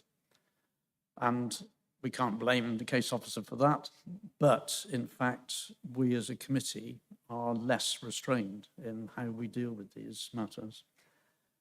And I find this particular plan particularly difficult, because if we had had the 47 houses within that, within the boundary of the devices as shown up on the plan there, we would find it really difficult to object to that.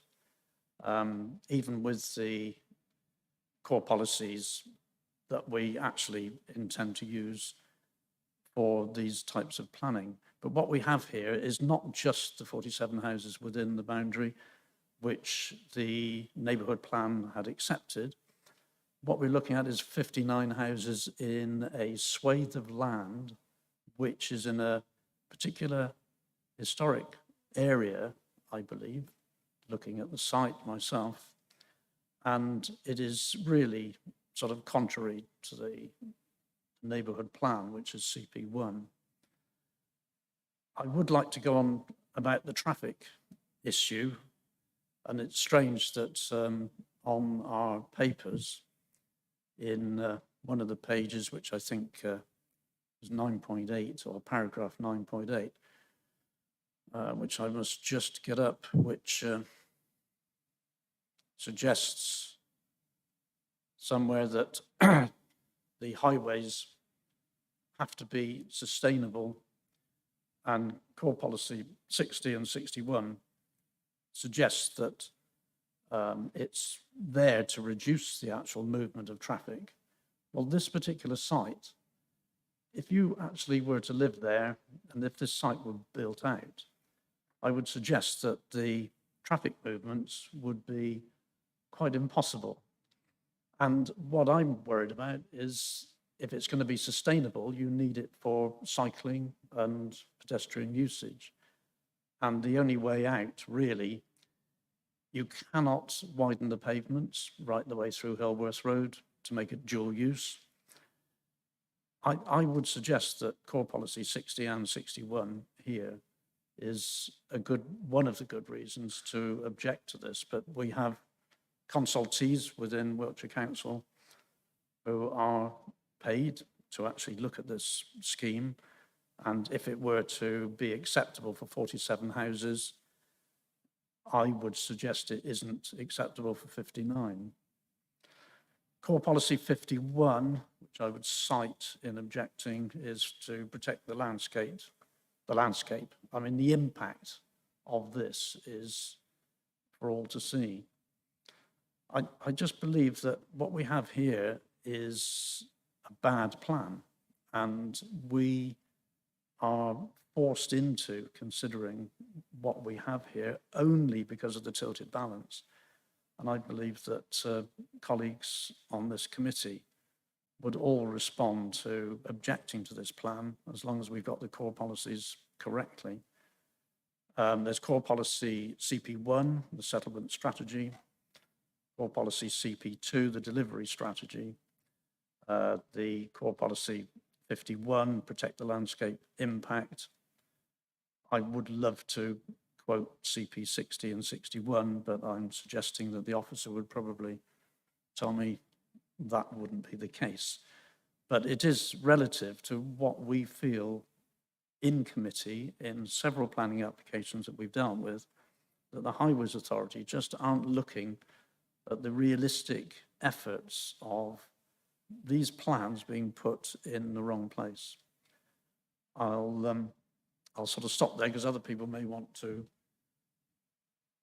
consider what I say and whether they would like to second my objection using some of those core policies. It's entirely up to them. So your proposal is for refusal? Yeah, my proposal would be for refusal using core policy 1, 2, and core policy 51 as the landscape impact, and core policy 58 enhancing the historic, mitigating it, enhancing, it is not enhancing the historic environment.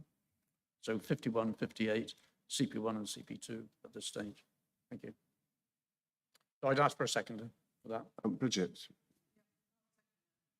you're seconding that. Thank you. So I'll then open this up to debate then, please. Really, Councillor Clark, thank you. Thanks, Chairman. Well, I must admit, it's not often that this committee sits over the site that's allocated in the neighbourhood plan and decides to object to it. Whilst it's obviously going over and the road is a bit of an issue, I really don't see what the problem is. Well, I do see what the problem might be, but Devizes Town Council has allocated this in their neighbourhood plan, or part of the site, as we see on the screen. They're now saying, oh, we don't agree with it. Presumably that's because some new people have been elected at the elections back in May last year, but that plan hasn't got anywhere. And we've been referred to the view from the scenery. I'm just looking at the photos that members were sent this morning, and there's one with some little orange arrows saying this is where the houses will be, that's in front of houses that are already visible. I can understand why Councillor is sort of proposing refusal, but I don't really see that we've got a leg to stand on here. It's allocated, it's accessible, and with respect to Councillor Jacobs, I think it was, that was saying about its sort of historic deer park and whatever, well, you could say that about the whole of Wiltshire. And I think really Devizes has just been brought into the awful situation that Trowbridge, Westbury, Warminster, Melksham, you name it, these sites are coming up, and we may not like them, but what more can we do, especially when a great chunk of this is in the neighbourhood plan? I can understand Councillor Trotman's reluctance, but I can't see how I'll be able to support the refusal, Chairman. Thank you. Thank you. Councillor Raymond, Bridget. Thank you. Thank you. I just want to come back on some of the things that Councillor Clark was saying, because he's stating that the site is in the neighbourhood plan. Well, it isn't. A large majority of the site is outside the neighbourhood plan area. The area of land, I believe, that is within the neighbourhood plan site is Grade 1 agricultural land. And I also think that it's overdevelopment because it's a much larger site, so it is providing more houses than were allocated in the neighbourhood plan, which we are being told is out of date anyway.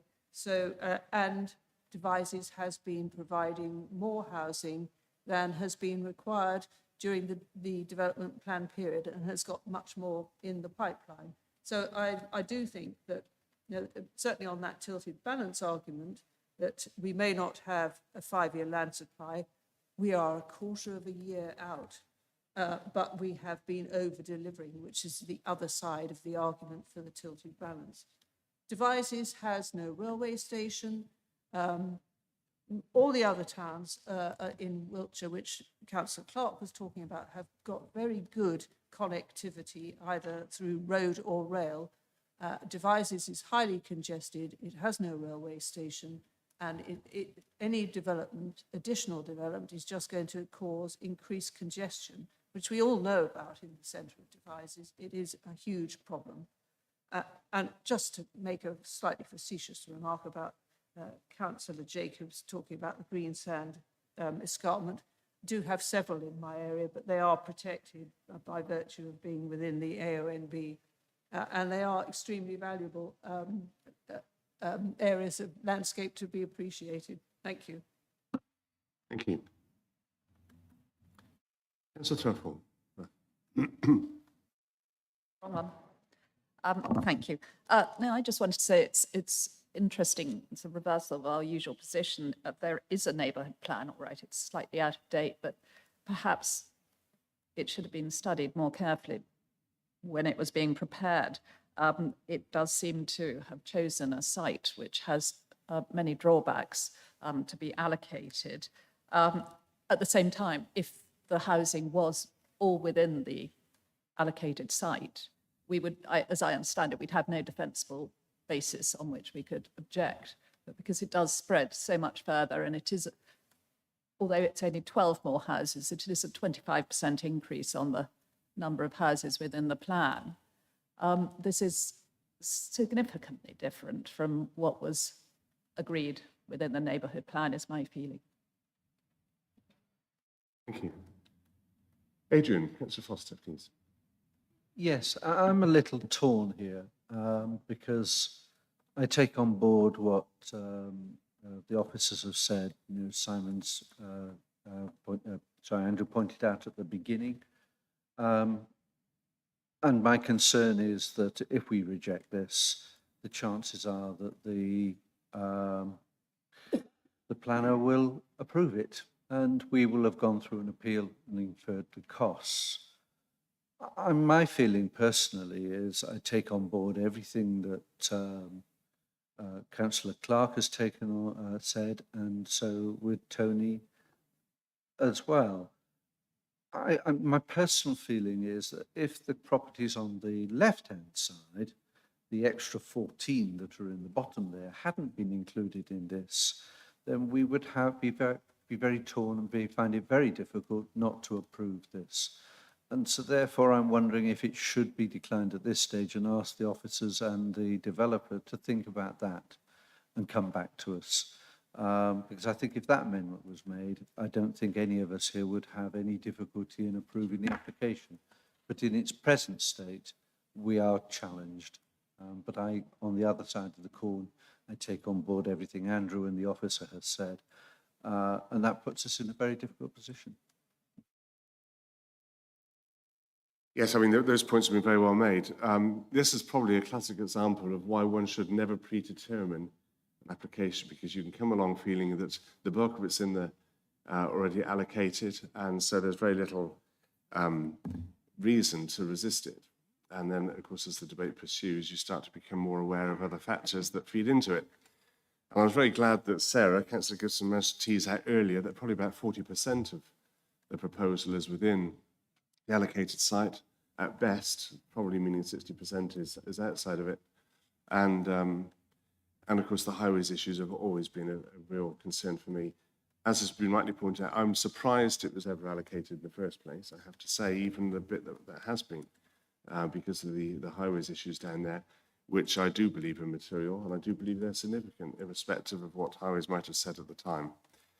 That's my own personal view, admittedly. But I do take the point as well that had this just been confined to the allocated site, we'd find this very difficult to refuse. But I think under the circumstances, for me, the tilt of balance is to support Tony's motion. But I would also vote to refuse this. That's my personal view. Councillor Gibson, Sarah, thank you. I understand all Tony's concerns, I really do, and I find it hugely depressing that because a site is allocated in a certain way and then turns out not to be quite what everybody would like it to be in terms of economic viability, we are faced with a site that is almost site allocation, but not quite clearly a disappointing effort by the Devizes Town Council in terms of the neighbourhood planning, but we all know how onerous neighbourhood planning is, so it's terribly unfair to suggest that anybody who is a volunteer, effectively, which they are at town council level, should be an expert in any way and not have taken it as correct at the time. So the whole situation is unfortunate, and I think that it comes back to the conversation we had over the appeals at the beginning, which we're all quite rightly indignant about, and which I think across the board, none of us can actually here do anything about, which is the absolute failing of our national planning policy, which puts up a situation where councils are obliged to provide something, which is the 5-year land supply, which is outside their hands because it then is in the hands of the developers to agree the 106 agreements. And I did have a quick look, Andrew, afterwards to see how many councils fail, and it's a huge number. So we're in a situation where, in fact, we've got our hands tied by things that are not within our control. And it is utterly frustrating. And I would love to vote against this application on the grounds that the idea that something is just about acceptable for 47, and to have the developers tell us that this is an allocated site. It's not an allocated site. Part of it is an allocated site. And as we agreed, about 60% of it is not. However, given the position that the inspectors are currently taking, I think we would be opening ourselves up to a failed appeal decision. So I find it difficult to vote against something that I know will get turned down at appeal. And that's not a good reason for not supporting a decision that you can see. But in comparison to the sites in Marlborough, and I hate to say it, in comparison to the next site that we're going to look at, this is so close to being an allocated site and so close to it that it seems difficult to do anything else. The only suggestion that seems to me to be possible is whether there's a suggestion that we could have some kind of deferment where they look at reducing the amount of dwellings that are outside the allocated site and look at maintaining access to the arable land, so that the situation that was highlighted by our colleagues earlier, which is that by developing on this bit, we are actually prejudicing all the land around for its agricultural purposes. If there was a possibility of deferment for them to relook at it, then that strikes me as the only viable option other than approval. But I appreciate that having gone to all this work to get this far, that's possibly something that the developer will not be happy to do. That's not a very helpful intervention, I'm afraid, because I'm not coming to any conclusion whatsoever. I'm going to leave it there. Thank you, Sarah. Councillor Gibbs, appreciate that. No, I think we've got to look at the planning applications in front of us. That would be for the developer to revisit it if it was subsequently refused today. Councillor Trotman, Tony. It's only just a quick one. As you probably know, I I follow the officer's recommendation on a lot of planning applications that we see, because they're just held within our minds of how the plan could work, where the houses are placed. But this particular plan, I think, just is not a good plan. And that's why I'm erring on the opposite side of perhaps some of our colleagues here, that this plan just isn't sustainable. It's just not workable. And I believe those core policies would just show a message to the inspector that these the developers who are placing these housing where we don't want them particularly, will probably sort of learn from what we're dealing with today. I know we've got others in the place and there's only like a small amount of houses, but it's 60% of this plan is outside the actual framework boundary. And it just doesn't work with the landscape issues. I will say again, the traffic issues, the sustainability of where everybody has to sort of move around. It's just not in my nature to accept this particular plan. Might not be anybody else's, but I have got a seconder, so perhaps we ought to go to the vote on that one. Yeah, thank you, Tony, thank you. Yes, the 5-year housing and supply is a mature consideration, but don't be frightened of it, because I don't want us to be constantly bowing to that. I'll come to you in a minute, Carol. I'm just going to take 2 more speakers. Rob had his hand up, Councillor Yule, and then I'll come to you, Carol, then we're going to go to the vote. Thank you, Rob. Thank you, Chair. Yes, it's not easy, is it? There's part of me that actually thinks that according to one of the speakers, the vertical line through the site represents the boundary of the plan, in which case we're looking at about 50% inside and 50% outside. Of course, they're my figures. So that sort of like puts a doubt in my mind. The other thing that I'm concerned about is how that dividing line was actually put in place for the boundary. And I can see no reason for that at all.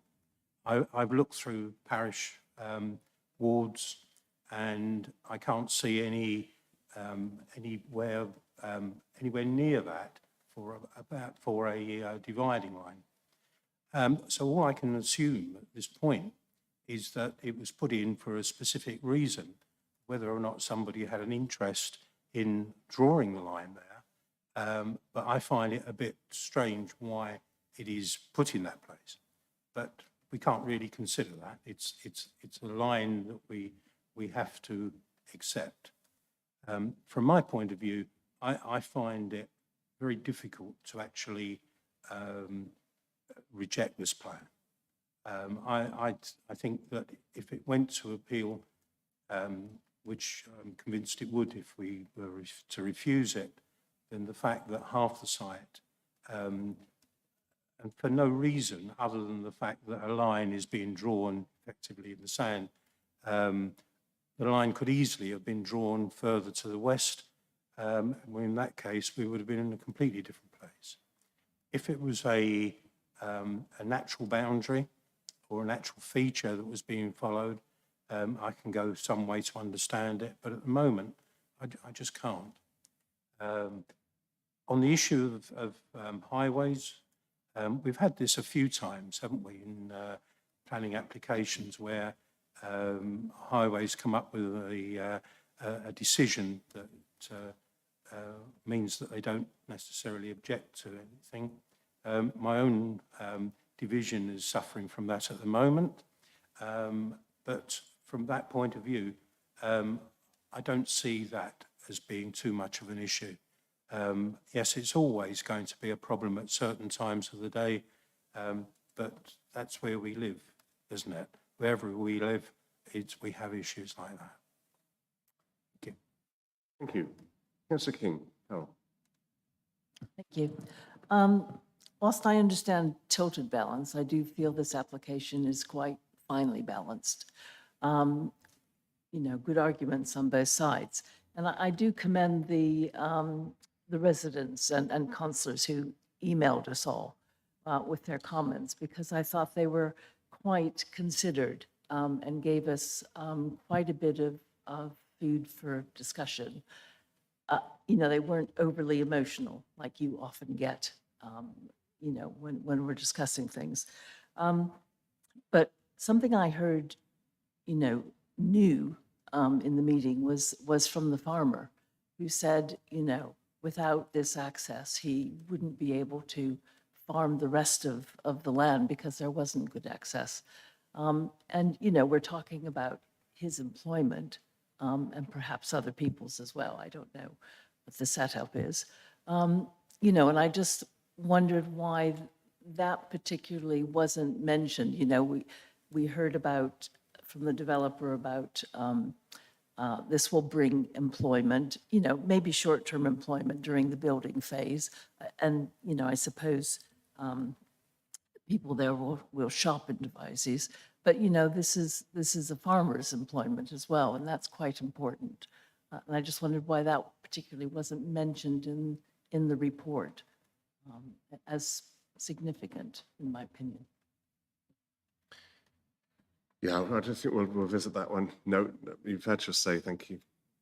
So I'm going to go to the vote at that point. We're at where we're at. The application is what we see in front of us, irrespective of whether the line should be or shouldn't be, or how it was drawn in the first place, or the dynamics of it being less or whatever. What we've got before us is the boundary, the proposed boundary as it is with 59 houses. So I'm going to go to a vote now for what is before us, and I'm going to ask for a vote for those who support the proposal to refuse based on the core policies CP1, CP2 and the others that Tony mentioned earlier. So those in support of that motion to refuse this application, please.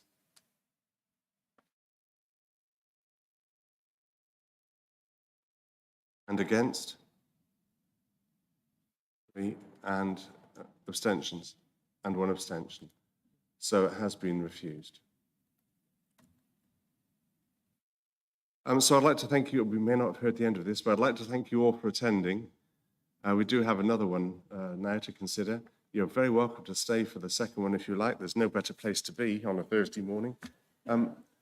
Andrew. I'm sorry, Chairman. Yeah.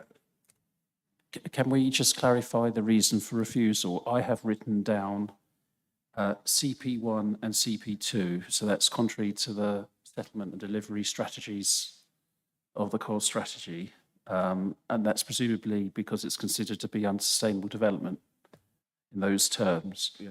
I then have CP51, which is impact on the landscape, and related to that, I think we have CP58, which is because it's a historic landscape, and we also have not in accordance with the neighbourhood plan.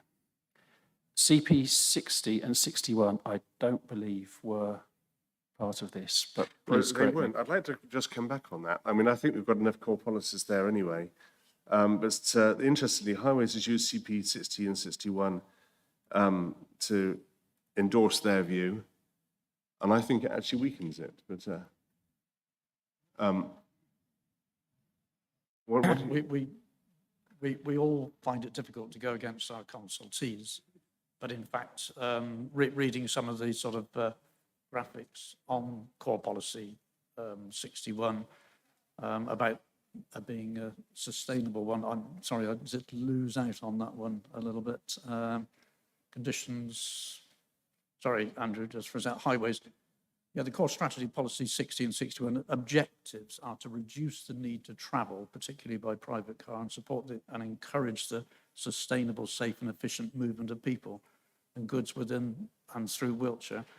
I just feel the access to this particular site is a problem off of the strategic sites, and also the sustainability of trying to allow cyclists and pedestrians out of this site towards the townscape through Hillworth Road is not negotiable, you know, because of the width of road. But whether or not the inspector would consider that with the core policies that we deal with. Okay, I just wanted to clarify, I wasn't clear from the motion that was put forward whether that was actually part of it, but it is. So that will be a third reason for refusal. And Chairman, there will also be a fourth reason for refusal, which is the standard one to do with Section 106 matters. Yes, yes. Just, I was wondering if, since a number of the committee have expressed concern about the amenity or the employment for the local farmer, is there some way we can include that in helping neighbours' amenity or access to their property? Or It wasn't, no. No, it's not part of the application to start off with. So are you comfortable? Well, I'm not going to ask you that. Can you work with that, Andrew? You can. All right. Well, thank you very much indeed. Thank you, Jonathan. You've earned your money today. I think I'm going to call a comfort break for just 10 minutes, if I may. So I would like you back at 10 to 1. Thank you.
Well, it's 10 to 1. I did say I wanted to reconvene at 10 to 1. These matters become quite protracted as they are.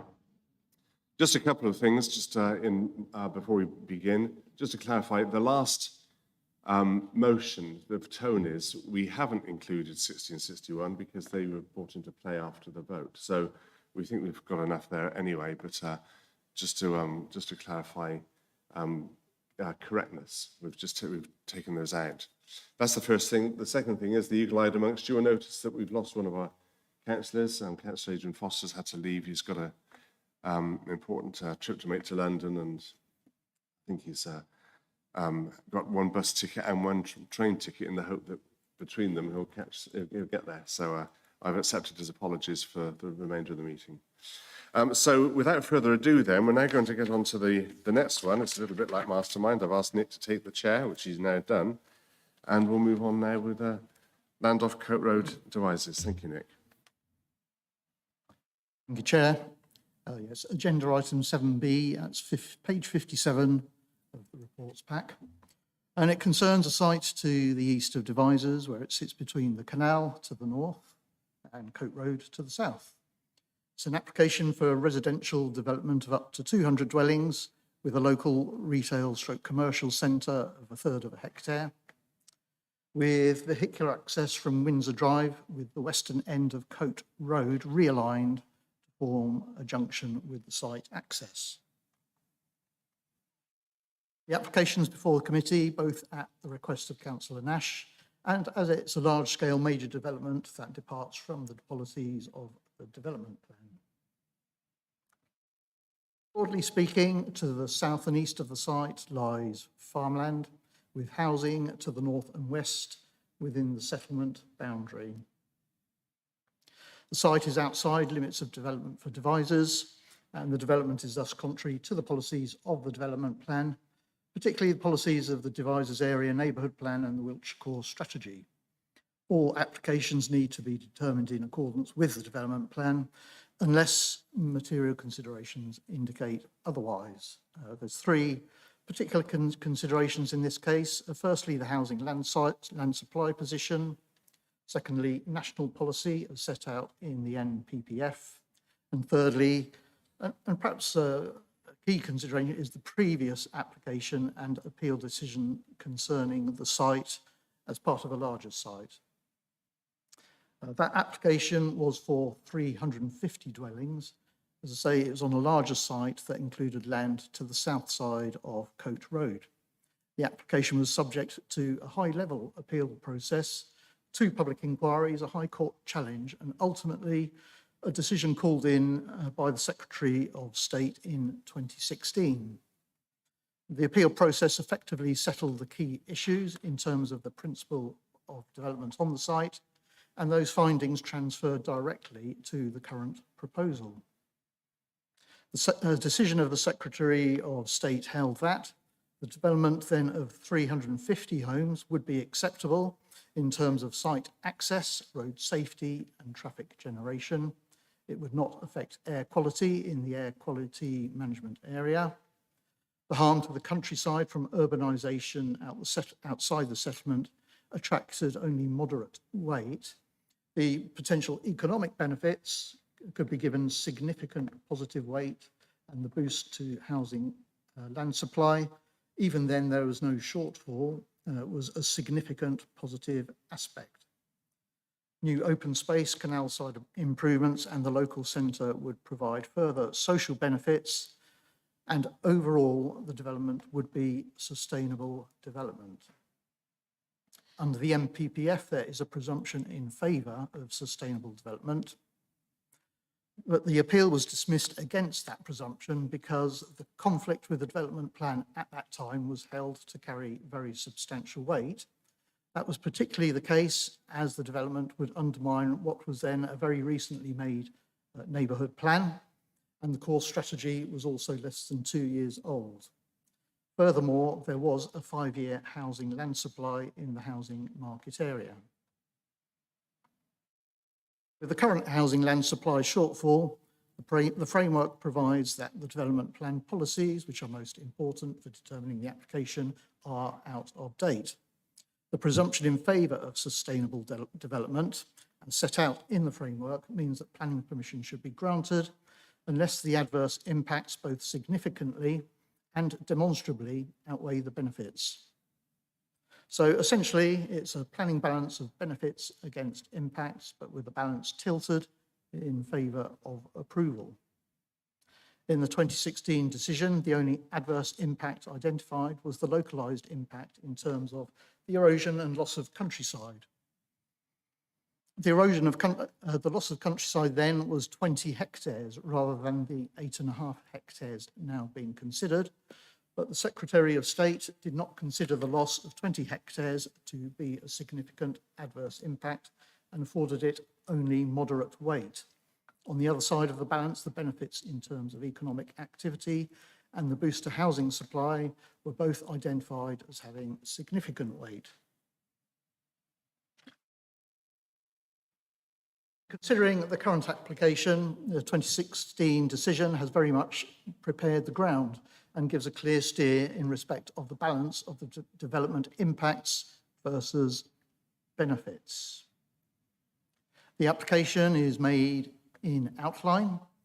Matters of access, appearance, landscaping, layout and scale are all reserved. The application nonetheless includes a number of illustrative details to demonstrate how the development could be delivered on the site. The local centre there in purple, that would be located near the site entrance, where it would also serve the wider local community. Landscaped margins around the site boundaries would constrain housing relatively centrally within the site. The local centre, this is again illustrative, would be a key facility that was, as was supported in the previous application, as a factor of it being sustainable development that would benefit the residents of the new housing as well as other residents nearby. There would doubtless again be a rural impact in terms of spread of development outside the settlement boundary, but the existing trees and hedgerows would be retained and reinforced with additional planting. Development relative to the canal would reflect the layout of development on the north side of the canal, and there would also be a significant financial contribution towards widening and improvement of the canal side path alongside the application site. Some indicative landscape cross sections here. First of all, showing the relationship between the development and the canal.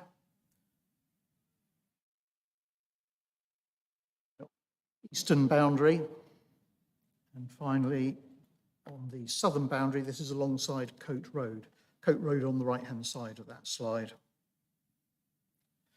As previously, issues of access, road safety and traffic generation have been satisfactorily addressed. The development would not impact on air quality in the air quality management area, and there are no outstanding ecological concerns. Archaeology can be dealt with by planning condition, as was also the case in 2016. The developer has also agreed a number of planning obligations as set out in section 10 of the report. Apologies, there's a bit of an error in the report. It refers to them being in section 11 towards the end of the report, but they're in section 10. And those obligations would cover increased capacity for early years education places, £170,000 towards improvement of the Hopton Road A361 roundabout, £435,000 towards canal towpath improvements, £152,000 towards local walking and cycling routes, £5,000 towards signage for pedestrians and cyclists. The obligations would also cover provision and maintenance of on-site play areas and open space, and a contribution of £93,800 towards off-site sports facilities. There would also be provision of 60 affordable homes covered by the Section 106 agreement, and also it would also cover the funding of refuse and recycling bins and boxes. Just a quick series of photographs here. So here we have looking across the site to housing on the opposite side of the canal. View along Coat Road with the site behind the hedge on the right-hand side there. And this is Coat Road again, looking up towards Windsor Drive, the junction there. And this is, there is an existing access into the site, field access, at the southeast corner of the site, so that's just looking through there. And a view westwards within the site towards the Coat Bridge with the canal on the right-hand side.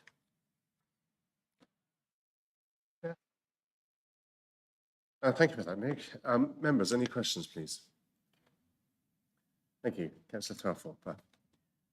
I wasn't quite clear. On the site, there is a large bund along the side of the canal, and I wasn't quite clear. It doesn't seem to appear in the section AA of the canal frontage. It seems to have been levelled out. Just wondered what had happened. Yeah, it is proposed that that bund is removed. I mean, it's assumed that it's spoiled from when they dug the canal. And although the field looks relatively flat, there are quite a few dips and irregularities in it. So they hope to mainly use it to fill in the dips and level it out, but also there may well be some taken off site as well.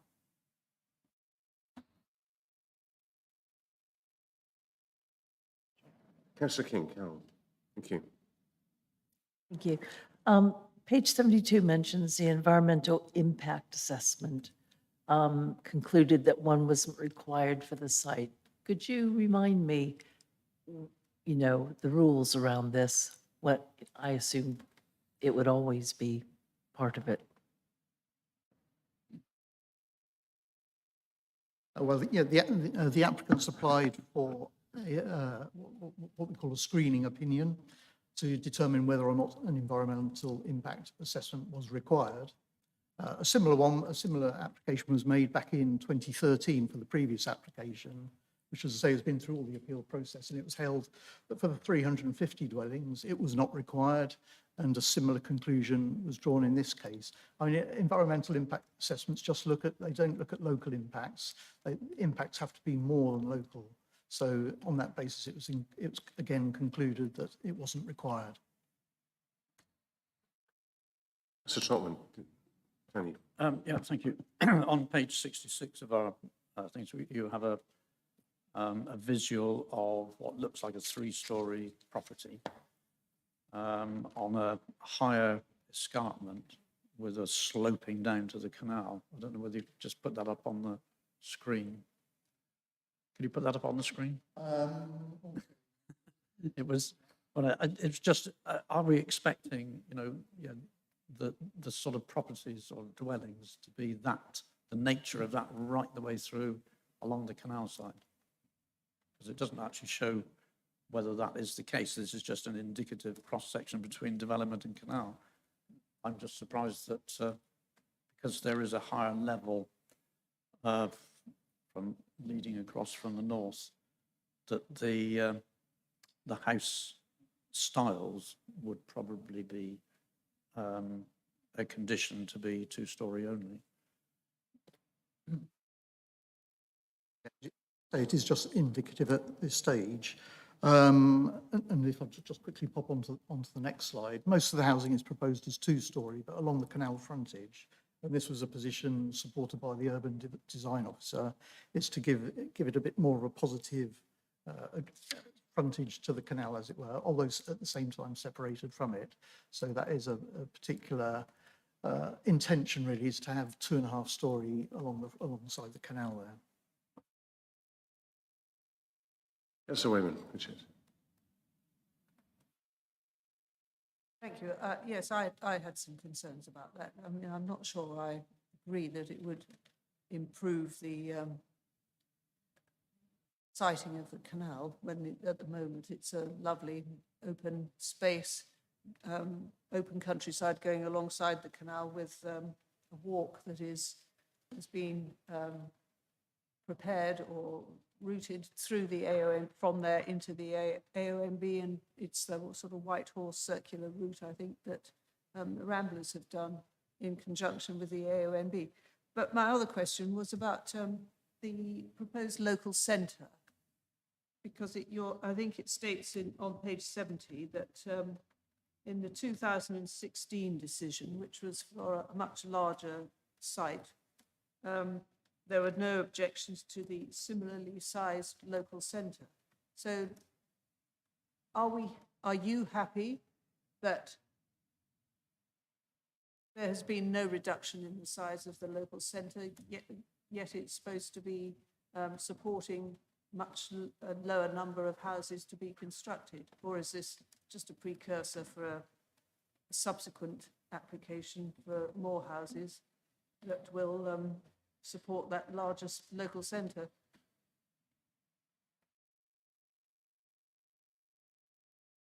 Well, the size of the local centre, to an extent, is determined by the application. It's no more than 0.3 hectares, and it's comparable to the size of the local centre in the previous application, plus or minus, although obviously there's a reduced number of houses now, but it wouldn't just serve the development. It would also serve local residents along Windsor Drive and so on and so forth, who may not always want to go into the town centre to get a pint of milk or whatever. Yes, that's helpful. Sorry, a couple of small details. Do we have an agricultural land classification for this field? And also the other question was, I just don't quite understand what the access now to Coat Road is going to be. Is it by a sort of little path beside the commercial centre? I'm a bit confused.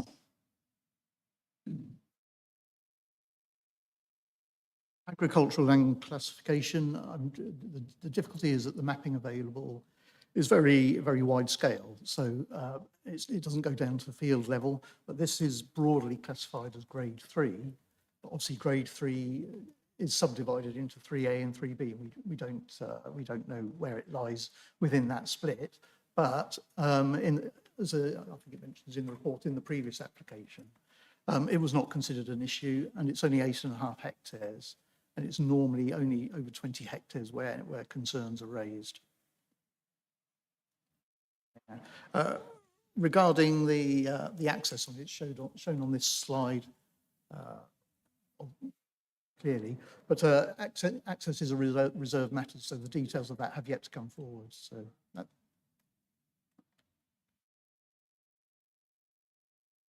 Councillor Clark, any? Thank you, Chairman.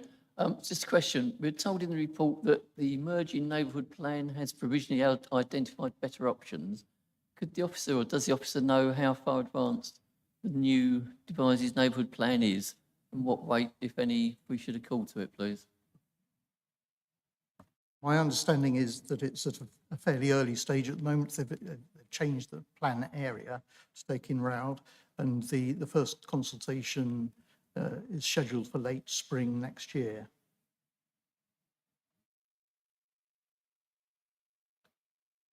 So you're. Thank you, Chair. Just coming back to the access point, I've looked on Google Maps, other maps are available, and it would appear that Coat Road is being effectively closed off, and the new access will be into the estate with Coat Road coming off of that. Is that correct? Yeah, the plan is to put a bit of a wiggle into Coat Road, really, and take the access off that wiggle. There doesn't appear to be room to put an access road between the canal and Coat Road. That was my thoughts. Thank you.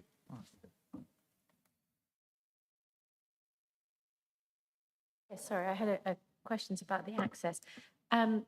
If the emphasis has changed between the historic Coat Road and this development, as you come out of Devizes over the canal, instead of the Coat Road following through, will turn into the estate, and presumably the priority for the road will be into the estate, not onto Coat Road. So as I'm coming along Coat Road and into Devizes, I will have to give way, presumably, to traffic coming out of the housing estate.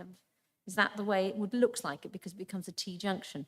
I'm just interested that we rub out the history of the historic line of Coat Road with so much ease. That's just, so which is the priority? I suspect there is a detailed plan on it somewhere, but I'm afraid I don't recall that. But as I say, access is a reserved matter at the moment, so the details of that will come forward at a later stage.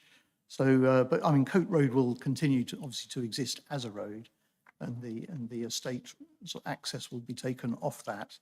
But obviously highways will have to be satisfied with the arrangement when the details come forward. Right, thank you for that. Any more technical questions? We mustn't fall asleep just because it's the graveyard hour. I want to maintain the impetus. Right, okay, in which case I want to turn to our first speaker then, please, Rod Evans. I'm Rod Evans. I'm a Cote resident, bit of a newcomer, only been there for 24 years, but beginning to be accepted, I think. My objection's on several grounds. Because the proposal runs counter to core policy 2 of the Wiltshire Plan, it's outside of the Devizes settlement boundary, remote from the town and all community services. Devizes neighbourhood plan policy is that housing developments should be within a 20-minute walking distance of the centre. This development is going to result in an irreversible loss of green space. And it doesn't need to be sacrificed in order to meet the housing targets, locally at least. The neighbourhood plan demonstrates this development isn't necessary.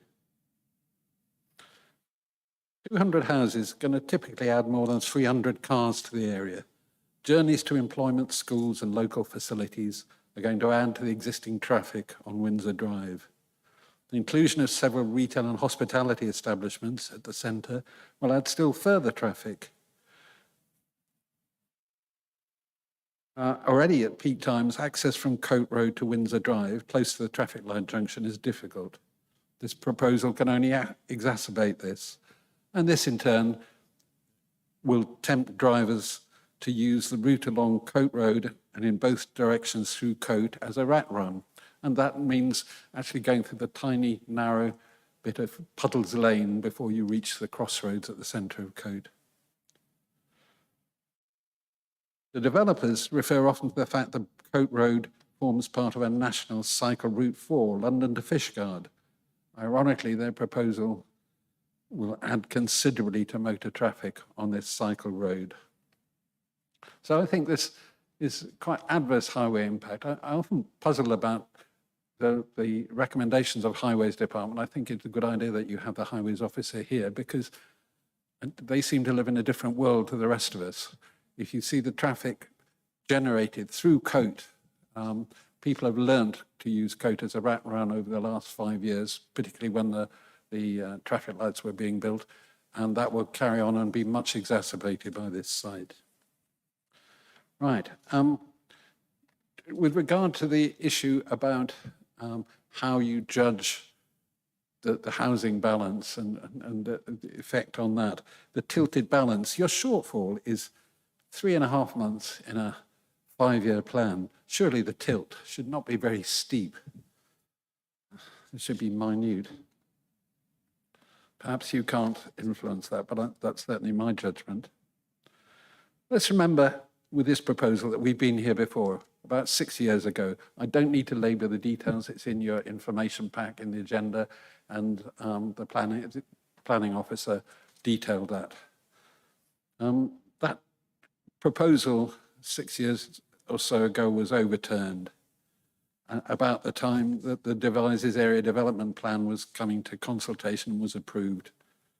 So the point of this history is that we've already spent huge amounts of public, council, government and High Court time deciding that development of this area is inappropriate, not necessary, and against the will of local residents.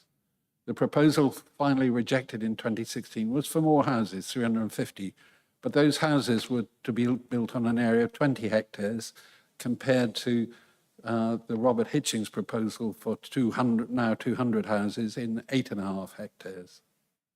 Riding roughshod over the opinion of local residents, local councils, Westminster and the High Court. If this proposal is approved, it's going to be followed by many others. So you can say goodbye to the beautiful open country between Devizes and Cote. To echo the chairman's comments earlier, would this be a decision you can be proud of? Thank you for that, Rod. Appreciate that. Councillor Richard Ormerod, you're back on the chair again. Thank you. Thank you, Chair. Once again, I'm Richard Ormerod. I'm a member of Devizes Town Council.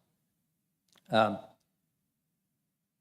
think I should make it clear, we said in relation to the last case that Devizes is not against development, not against housing development, but it does support the Wiltshire growth strategy or the Wiltshire spatial strategy. But housing development at Devizes instead of Chippenham or Trowbridge undermines that growth strategy. Chippenham, Trowbridge and Salisbury are principal settlements because they've got more jobs, better services, they've got railway stations, they've got better roads. Millions of pounds have been invested in improving the A350 from the M4 to Yarnbrook in the past 10 years. The only road improvement in Devizes has been signalising the A361 Windsor Drive junction. As I said in relation to Hillworth Road, good development needs to get lots of things right, not just one. And at least two things are wrong with this proposal. And we say that they are sufficiently wrong, they're badly enough wrong to counteract the tilted presumption. Firstly, both of my points relate to the degree of isolation of this site, this area, from the rest of Devizes, chiefly by the canal. Now, the first point is intrusion into open countryside, which is largely unaffected by the proximity of Devizes at present. And I think the site photographs that were shown show that very clearly. You do get a distant view of roofs of buildings on the other side of the canal, but it is quite remarkable how rural this area is. If you cross Coat Bridge out of Devizes, you are suddenly in the Vale of Pewsey. There are other better contained sites, and we do not need to squander this special asset. My second point relates to accessibility, really. And I'm referring to Core Policy 60, Sustainable Transport, which says the council, and I'm quoting, the council will help reduce the need to travel, particularly by car. It will do this by planning developments in accessible locations and promoting sustainable alternatives to the car. To take one parameter here, the middle of this site is about 500 meters as the crow flies from Lidl and B&Q on the north side of the canal in the old barracks area. It's about twice as far if you go via Coat Bridge. The point here is this site is isolated from the rest of Devizes, mainly by the canal, and that has a serious effect on accessibility for all modes other than the car. But in this proposal, there is no proposal for a foot or cycle bridge over the canal. That's all I have to say, sir. Thank you for that. Appreciate that. Councillor Eric Clark, Bishop Canning's. Thank you. Thank you. Bishop's Canning's parish is immediately adjacent to this site. Local people have consistently opposed the development of this site. It is outside the limit of development for Devizes, as you've heard, on the edge of the landscape that forms the setting of the AONB. When this location was considered as part of the neighbourhood planning process, it was ranked as one of the least desirable locations for housing at successive public consultations. Public engagement as part of this proposal has demonstrated that this view has not changed.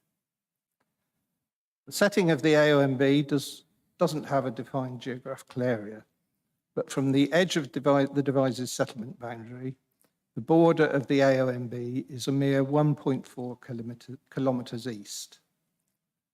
The purpose of the setting is to add value to the protected landscape and link the adjacent landforms visually, joining the surroundings to the AONB.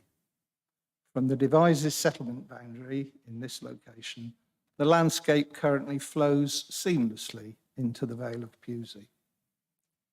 This proposal would reduce the depth of the setting at this point by 33% to just 935 metres. At its nearest point, this development would be a mere 150 metres from the AONB boundary. Erosion of the setting to this degree is to degrade its purpose and harm the scenic beauty. The AONB landscape character assessment draws attention to the potential negative impact of development on the eastern edge of Devizes, both its harmful effect on visual amenity and the likely increase in traffic on the rural lane network. The key management objectives set for this landscape is to conserve and, if possible, enhance its distinctive quality. I would suggest to you that this proposal does neither. This site is more than mere countryside. It plays an important transitional role in the space between the urban settlement and the protected AONB landscape. Beyond consideration of the AONB setting, careful stewardship of the urban-rural fringe is important, as this landscape does much to define the character of the settlement and ensure there is no stark intrusion into the countryside. Insensitive development of this land at the edge is little more than urban sprawl. Devizes has a well-defined eastern settlement boundary along Windsor Drive. This is reinforced by the topography of Jump Farm Hill and the Nursted Brook. To breach this is to destroy any natural definition of the eastern limit of development and to intrude into the natural character of the Vale of Pewsey. In short, this development compromises both the strong settlement boundary and the landscape setting of the AONB. This, in my opinion, is sufficient harm to justify refusal. But this site also borders the Kennet and Avon Canal, which the core strategy refers to as, and I quote, a significant asset within Wiltshire's green infrastructure network. This proposal would involve building up to 200 dwellings along a 484-metre length of canal side. It is inevitable that this will have a detrimental impact on wildlife and biodiversity and destroy an element of the special tranquil nature of the canal corridor. Such a move is inconsistent with Wiltshire Council's stated objective of protecting and enhancing the canal's landscape and natural environment. Thank you. Thank you, Eric. I appreciate that. Which brings us to our first unitary councillor, Kelvin Nash. Thank you. As before, if we could reverse our order, that'd be helpful. Thank you. Okay, that's fine. Welcome, Philip. Thank you. Good morning, everybody. We have in front of us a planning application that would not normally have made it to committee. It would have been refused by officers. And this is what happened before. And I say this specifically for Councillor Foster, but he's not here. This is the strategy for the houses to be built in Wiltshire. This is the local plan, 500 pages long. Every town, every village, the city, everything, what we should do with it, where we should go with it. Lasts about 10 years. It's replaced by a replacement plan. It never gets out of date. I'll add that word. Never, ever gets out of date. It's replaced by an updated version. And then we use it for the core policies and everything else. It takes several years to produce. My estimate is that it costs in excess of £1 million to produce. This is a sheet of paper with the word 4.72 written on it. And because of that, we throw that away. All the work, all the money, all the effort, all the accuracy, all the desires of all the villagers gets thrown away because of that.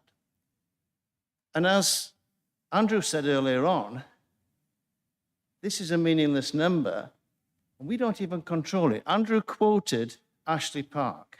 When I was leader, we started the negotiation on Ashley Park. In fact, before I was leader, when I was finance director. We still haven't got it signed, the 106. I guarantee to members sat here, it's not Wiltshire Council's fault. By delaying signing for 2,600 houses, they keep this number below 5. So we're using a number to ignore all of our plans and the neighbourhood plan that I'll come on to. Using a number that can be influenced and determined by developers. It is absolute madness, and it's so illogical, only an English government could decide to do it. I spoke in person to Rishi Sunak in July and brought this question up to him in public. He agreed it was madness, and he highlighted the intention to remove it. 1 or 2 prime ministers have happened since then, but he's got there in the end. That could happen tomorrow. It doesn't need primary legislation. It could happen next week. It could happen in 3 months' time. It could happen in 6 months' time. If this committee decides to approve this application, that will last forever. And we wouldn't be doing it apart from that one number. I basically support what the officers have written. If you read the report, it's absolutely clear that it would not be recommending this for approval apart from that one number. There's one area I strongly disagree with, and that's and he takes it from the inspector's report and the Secretary of State's report in 2016, following the refusal in 2014, and that's about the impact of this on the surrounding area, especially the ANOB. It says that the impact will be moderate. That will not be the case. The impact of this will be absolutely significant because it's the first breach of Windsor Drive. Now, officers will say, oh, well, we've already got development along to the east of Windsor Drive to the north of the canal, which is true. That's London Road, i.e. the road from Devizes to London. There have been houses along there for 1,000 years, all the way along London, all the way to London. That's why Reading grew up, that's why Slough grew up, that's why they all grew up, because it was London Road. Okay? There's been no development at all below the canal and to the east of Windsor Drive. It is a barrier to development that protects the open countryside and the ANOB. So I disagree entirely with the supposition that this is only moderate, because you have to take into the thing that once you breach it, as we talk about with the A350 in Chippenham, once you breach it, there'll be more and more applications coming forward. And they will continue to come forward because you've breached that barrier. And the perimeter road will become a spine road and feed, and it will significantly impact the ANOB in the future. Officers will also talk about refusing this application, and they'll talk about costs. They always talk about costs. You know, you go to appeal, you might lose on costs. Rent £1 million. And we've thrown that away. Don't talk to me about £20,000 costs. That, by the way, if you look at the reports at the start of the agenda, the 2 appeals, no costs were awarded. And so there's not a problem with costs at all. And I spoke this through with Richard Clough, and he totally supports the fact this authority has no problem with refusing anything under fear of costs. So do not worry about the costs. Do not try to make the inspector's decision for him. You're having to make the officer's decision because their hands are tied, and I understand that, and I totally support officers all the way through, as everyone knows. But you do not have to make the inspector's decision. If you think the inspector may approve this or whatever, that's their choice. We still do what members do, which is represent our residents and do what our residents wish us to do in terms of doing something. I will ask the question, why Devizes is getting chosen? Devizes have built hundreds and hundreds and hundreds of houses. I'd actually put it forward, it's probably more advanced on its development than any other place in Wiltshire, perhaps with the exception of Melksham. Yeah. So why is it doing here? Well, it's because it's easy. There's no infrastructure problems. The one area where there is an infrastructure problem is Chippenham, of course. And this council was given £75 million to solve those infrastructure problems and is at the moment not going ahead with that contract, having been given £75 million to produce houses on the east of Chippenham because it breaches into the countryside. But the east of Devizes is all right because we haven't got a 5-year plan and developers can pay for the infrastructure. So the reason this is going forward here and in other places like Trowbridge and like Melksham and other places is because we are underdeveloping in Chippenham. We did the numbers in Wiltshire last local plan, we'll do them next local plan. Devizes did its numbers last time and we'll do it next time, as did other places. Chippenham failed its numbers last time and will fail them this time. And there needs to be some levelling up in Wiltshire across the county.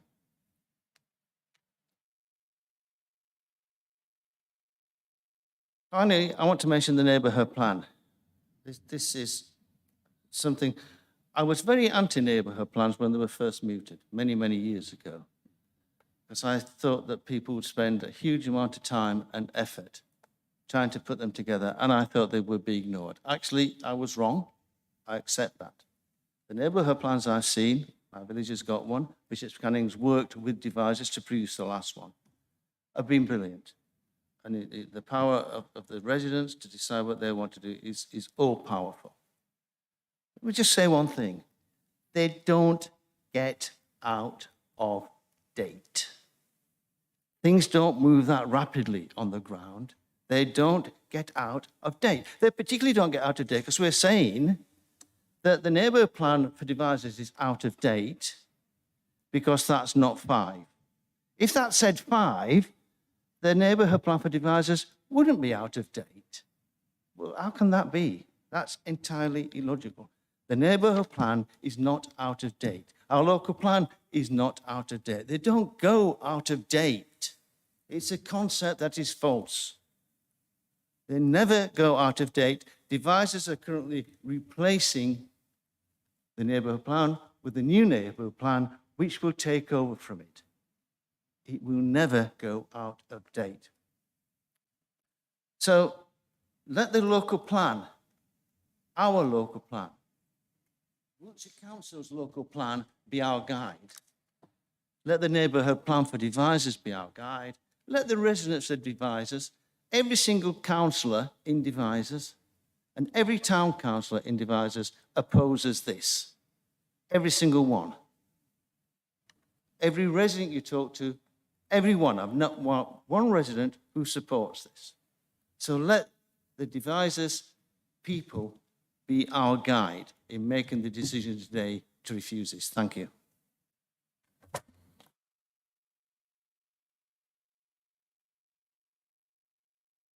Councillor Van-Ness, please. Thank you. And as being the last speaker, as most of my, or some of my comments may have been made previously, I'll try to be brief on those matters if I can. So I'm Councillor Kelvin Nash, Unitary Member for Devizes East. I'm also a town councillor and I have been for 15 years. I was fortunate to be elected the mayor of the town. And I've lived in Devizes for 62 plus years. I know the town very well. I know the people very well. Fellow councillors, officers have prepared a detailed report for you, a thorough paper, and have referenced improvements that have been made since 2016. By that, I'm referring to the road junction improvements, but it's not the whole story. Since the Secretary of State refused in 2016, there's been significant accumulation of other developments along this area, along the London Road corridor, Quakers Walk, where there is also a natural boundary, and farther beyond of the Horton Road, the Leywood development. There's development all over the place. As you heard many times, Devizes is delivering on housing development. All of this stuff locally in the London Road area has already stretched even more the infrastructure that is there and the traffic problems in particular that that develop. And this development will only add to that and erode even more. People say, Devizes is a beautiful place to live. You're so lucky. Well, I kind of agree, except for the fact that luck has very little to do with it. Those leaders that have gone before us have stood firm against unwanted invaders. My duty, that of my fellow leaders, is to continue that work and hand over our heritage to our future generations. The proposed site is a little over 100 metres at its closest point to the North Wessex Downs AONB, as you've heard previously. A place of real beauty, rolling chalk hills, the highest hills in Wiltshire, white horses, river valleys, chalk streams. It's a wonderful place. In the Second World War, there was the creation of the Blue Line, part of which you can see on the screen in front of you, connecting the rivers, Thames, Kennet, Avon, and once again, it was there to keep invaders off of our land. In 2016, the planning inspector recognised the urbanisation beyond the settlement boundary. This proposal is outside, totally outside the settlement boundary and outside of the neighbourhood plan. It was afforded moderate weight to the issue. So along with the blue line that you can see, there is Windsor Drive, and that is the line which should not be breached. Any breach, which this development clearly does, would mean that houses just spill over into this green corridor between Devizes and the AONB. A precedent would be set, as it's been said before. We would see an unstoppable flow of new developments all the way up the hill, right over the top and right the way down into Nurstead Village. There is reference in the report to primary schools, and the school associated with this development is Southbrim St James Academy. That school is 1.3 miles away. There are two other schools nearer, but of course they're full, so the only school that can be put in is the one that's got capacity. Southbrim is double the distance to the two neighbouring schools. There was talk also earlier about the local centre, the purple part in this plan. There is a small retail establishment opposite the entrance to this site, which for many years was a car parts shop. It's now a bedding store, and their business is largely online. There isn't the local need for retail in this area. Maybe a convenience store in this bit, but across the road, across the canal onto London Road, there is the garage, which has got a pretty reasonable convenience store there, run by Morrison's. Maybe a pub would work there, but the hospitality and building a new pub these days is a bit fragile. I question the viability of such a development. As a town and a community area, Devizes is totally united. Every single unitary town and parish councillor, bar none, stand unanimously against this application. We're not against development, though, as we've said many times today, far from it, but it must be in the right place. This is not the right place. On the horizon, we've got brownfield sites, the community hospital, Walbus Brewery, right next to the wharf, and the wharf redevelopment, the assize courts, the relocation of the Wiltshire Museum. All of these things are good developments, as are the greenfield sites around Marshall Road, which incidentally is only 0.6 miles from Southbrim St James Primary School, a much, much more amenable and place. And of course, the closest part of Devizes development to the potential new railway, Devizes Gateway railway station out at Putney. Devizes was one of the first areas to have a neighbourhood plan, and as we've heard, it's currently being refreshed. As I've said already today, the proposed development is outside, well outside of the boundary, and as far as our local plans were concerned, will remain outside of the boundary. Devizes has done its bit, continues to do so as it plans for the future. We've more than enough land supply, not just for 5 years, but for 14 years, right up to 2036, and there's plenty in the pipeline to fill any gaps. So with the greatest respect to developers and to officers, we do not need Coat Road. Thank you for listening, and I hope you can support us.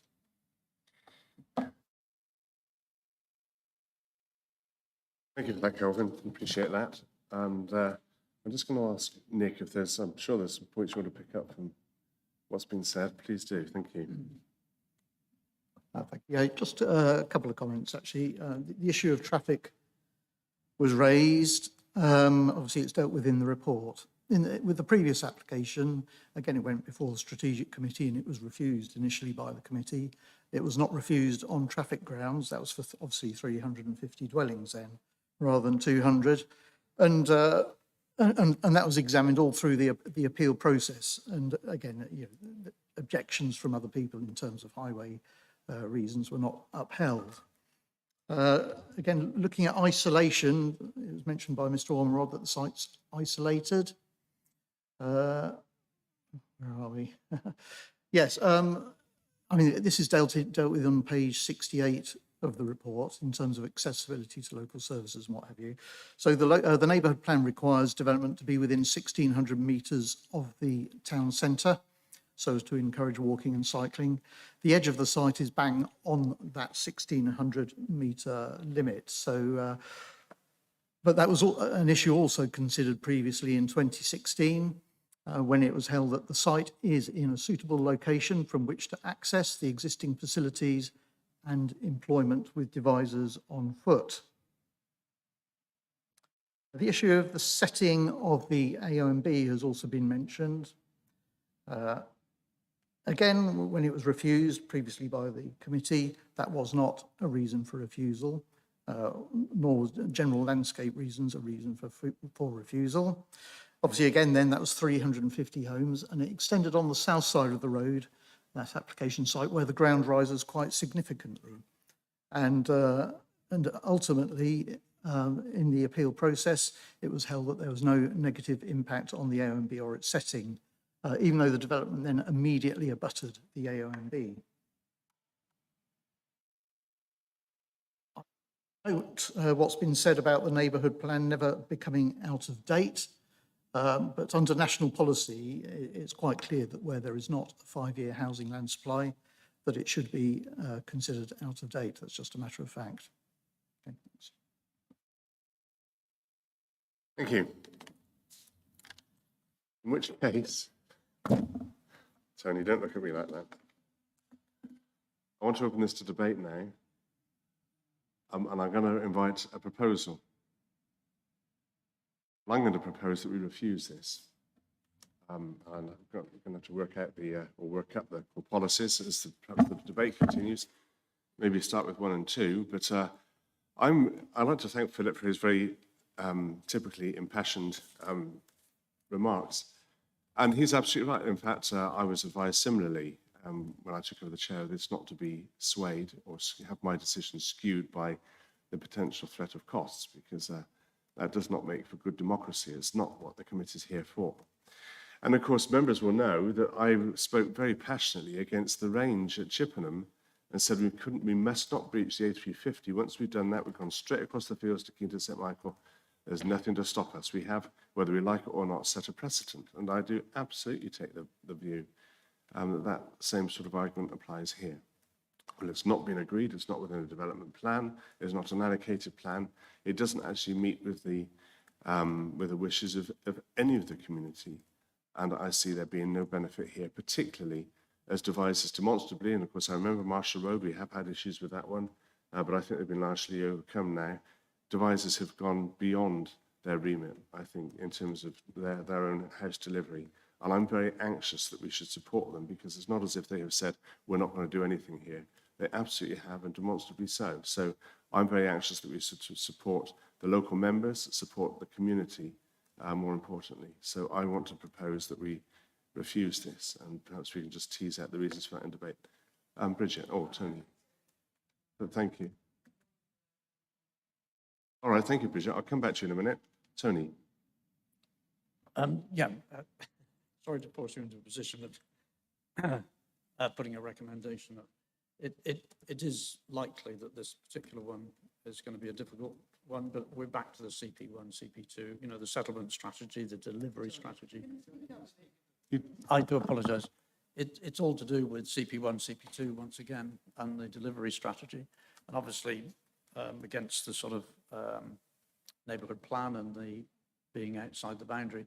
I think when you look at the information the officer's given us, you know, you've only got to look at a little bit of it. There's the Wiltshire Council landscape officer who have objected. The CPRE objects. The Trust for Devices, and you know, it goes right down through the page. Yeah. We are close to the ANOB in the North Wessex Downlands, which we want to do. And it's mentioned before, and I've written it down quite a bit earlier, the urban sprawl just cannot be accepted along here. The Bishop's Canning's Parish Council, I believe, had objected to this obviously vehemently when it was 350 houses. Eric was speaking. And I'm presumably now that the even on this 200 house amount, and I think it's detrimental to the whole of the sort of canal site. And I am surprised that the Canal Trust haven't actually objected to it, probably because they'll get a better towpath and they'll have a bit of infrastructure which they can utilise. But even so, the longboats and the tourism, longboats, that's more like the Vikings, isn't it? The narrowboats. Narrowboats. My wife's always telling me that actually travel this route for tourism. You know, you can't expect housing on either side. It's like going through a narrow corridor of Birmingham or somewhere. No, honestly, I quite agree. We will have to look at these items in separation, I know, and it just so that happens that the previous application, to my mind, wasn't good, and this one isn't either. So I will be voting to object this. We just need to get the core policies right. Obviously, core policy 51, you know, landscape will come into this as well. But other people may well want Yeah, to. sure. I want to come back to Bridget now. Councillor Wayman, thank you. Yeah, thank you, Chairman. Yes, I quite agree with everything Councillor Trotman has said, and I think core policy 51 is particularly pertinent because it does talk about land outside but abutting an AONB and the importance of that landscape if it affects the AONB.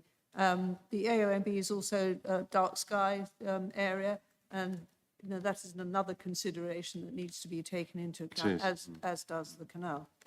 The other, I was looking at core policy 12, which is for the Devizes town core policies, and it does talk in the preamble, it talks about the strategy for the Devizes area and specific issues to be addressed in planning for the Devizes community area include traffic congestion that is a major issue in Devizes, and it still is. You know, it hasn't got any better. Another 200 dwellings, you know, for all the sustainable development principles about putting pedestrians walking for walking and cycling first. There are still going to be cars trying to get through Devizes to get out the other side. Not everyone is going to be employed in Devizes, and they're not always going to drive north up the London road towards Marlborough and Swindon or wherever. So there will be increased traffic congestion within Devizes town centre itself. And I think there's another statement there about the rate of development in Devizes should reduce compared to recent trends in recognition of the need to improve local infrastructure. That hasn't happened either. Yeah. No, I think that's a very good, valid reason to use core policy 12 to also refuse this application.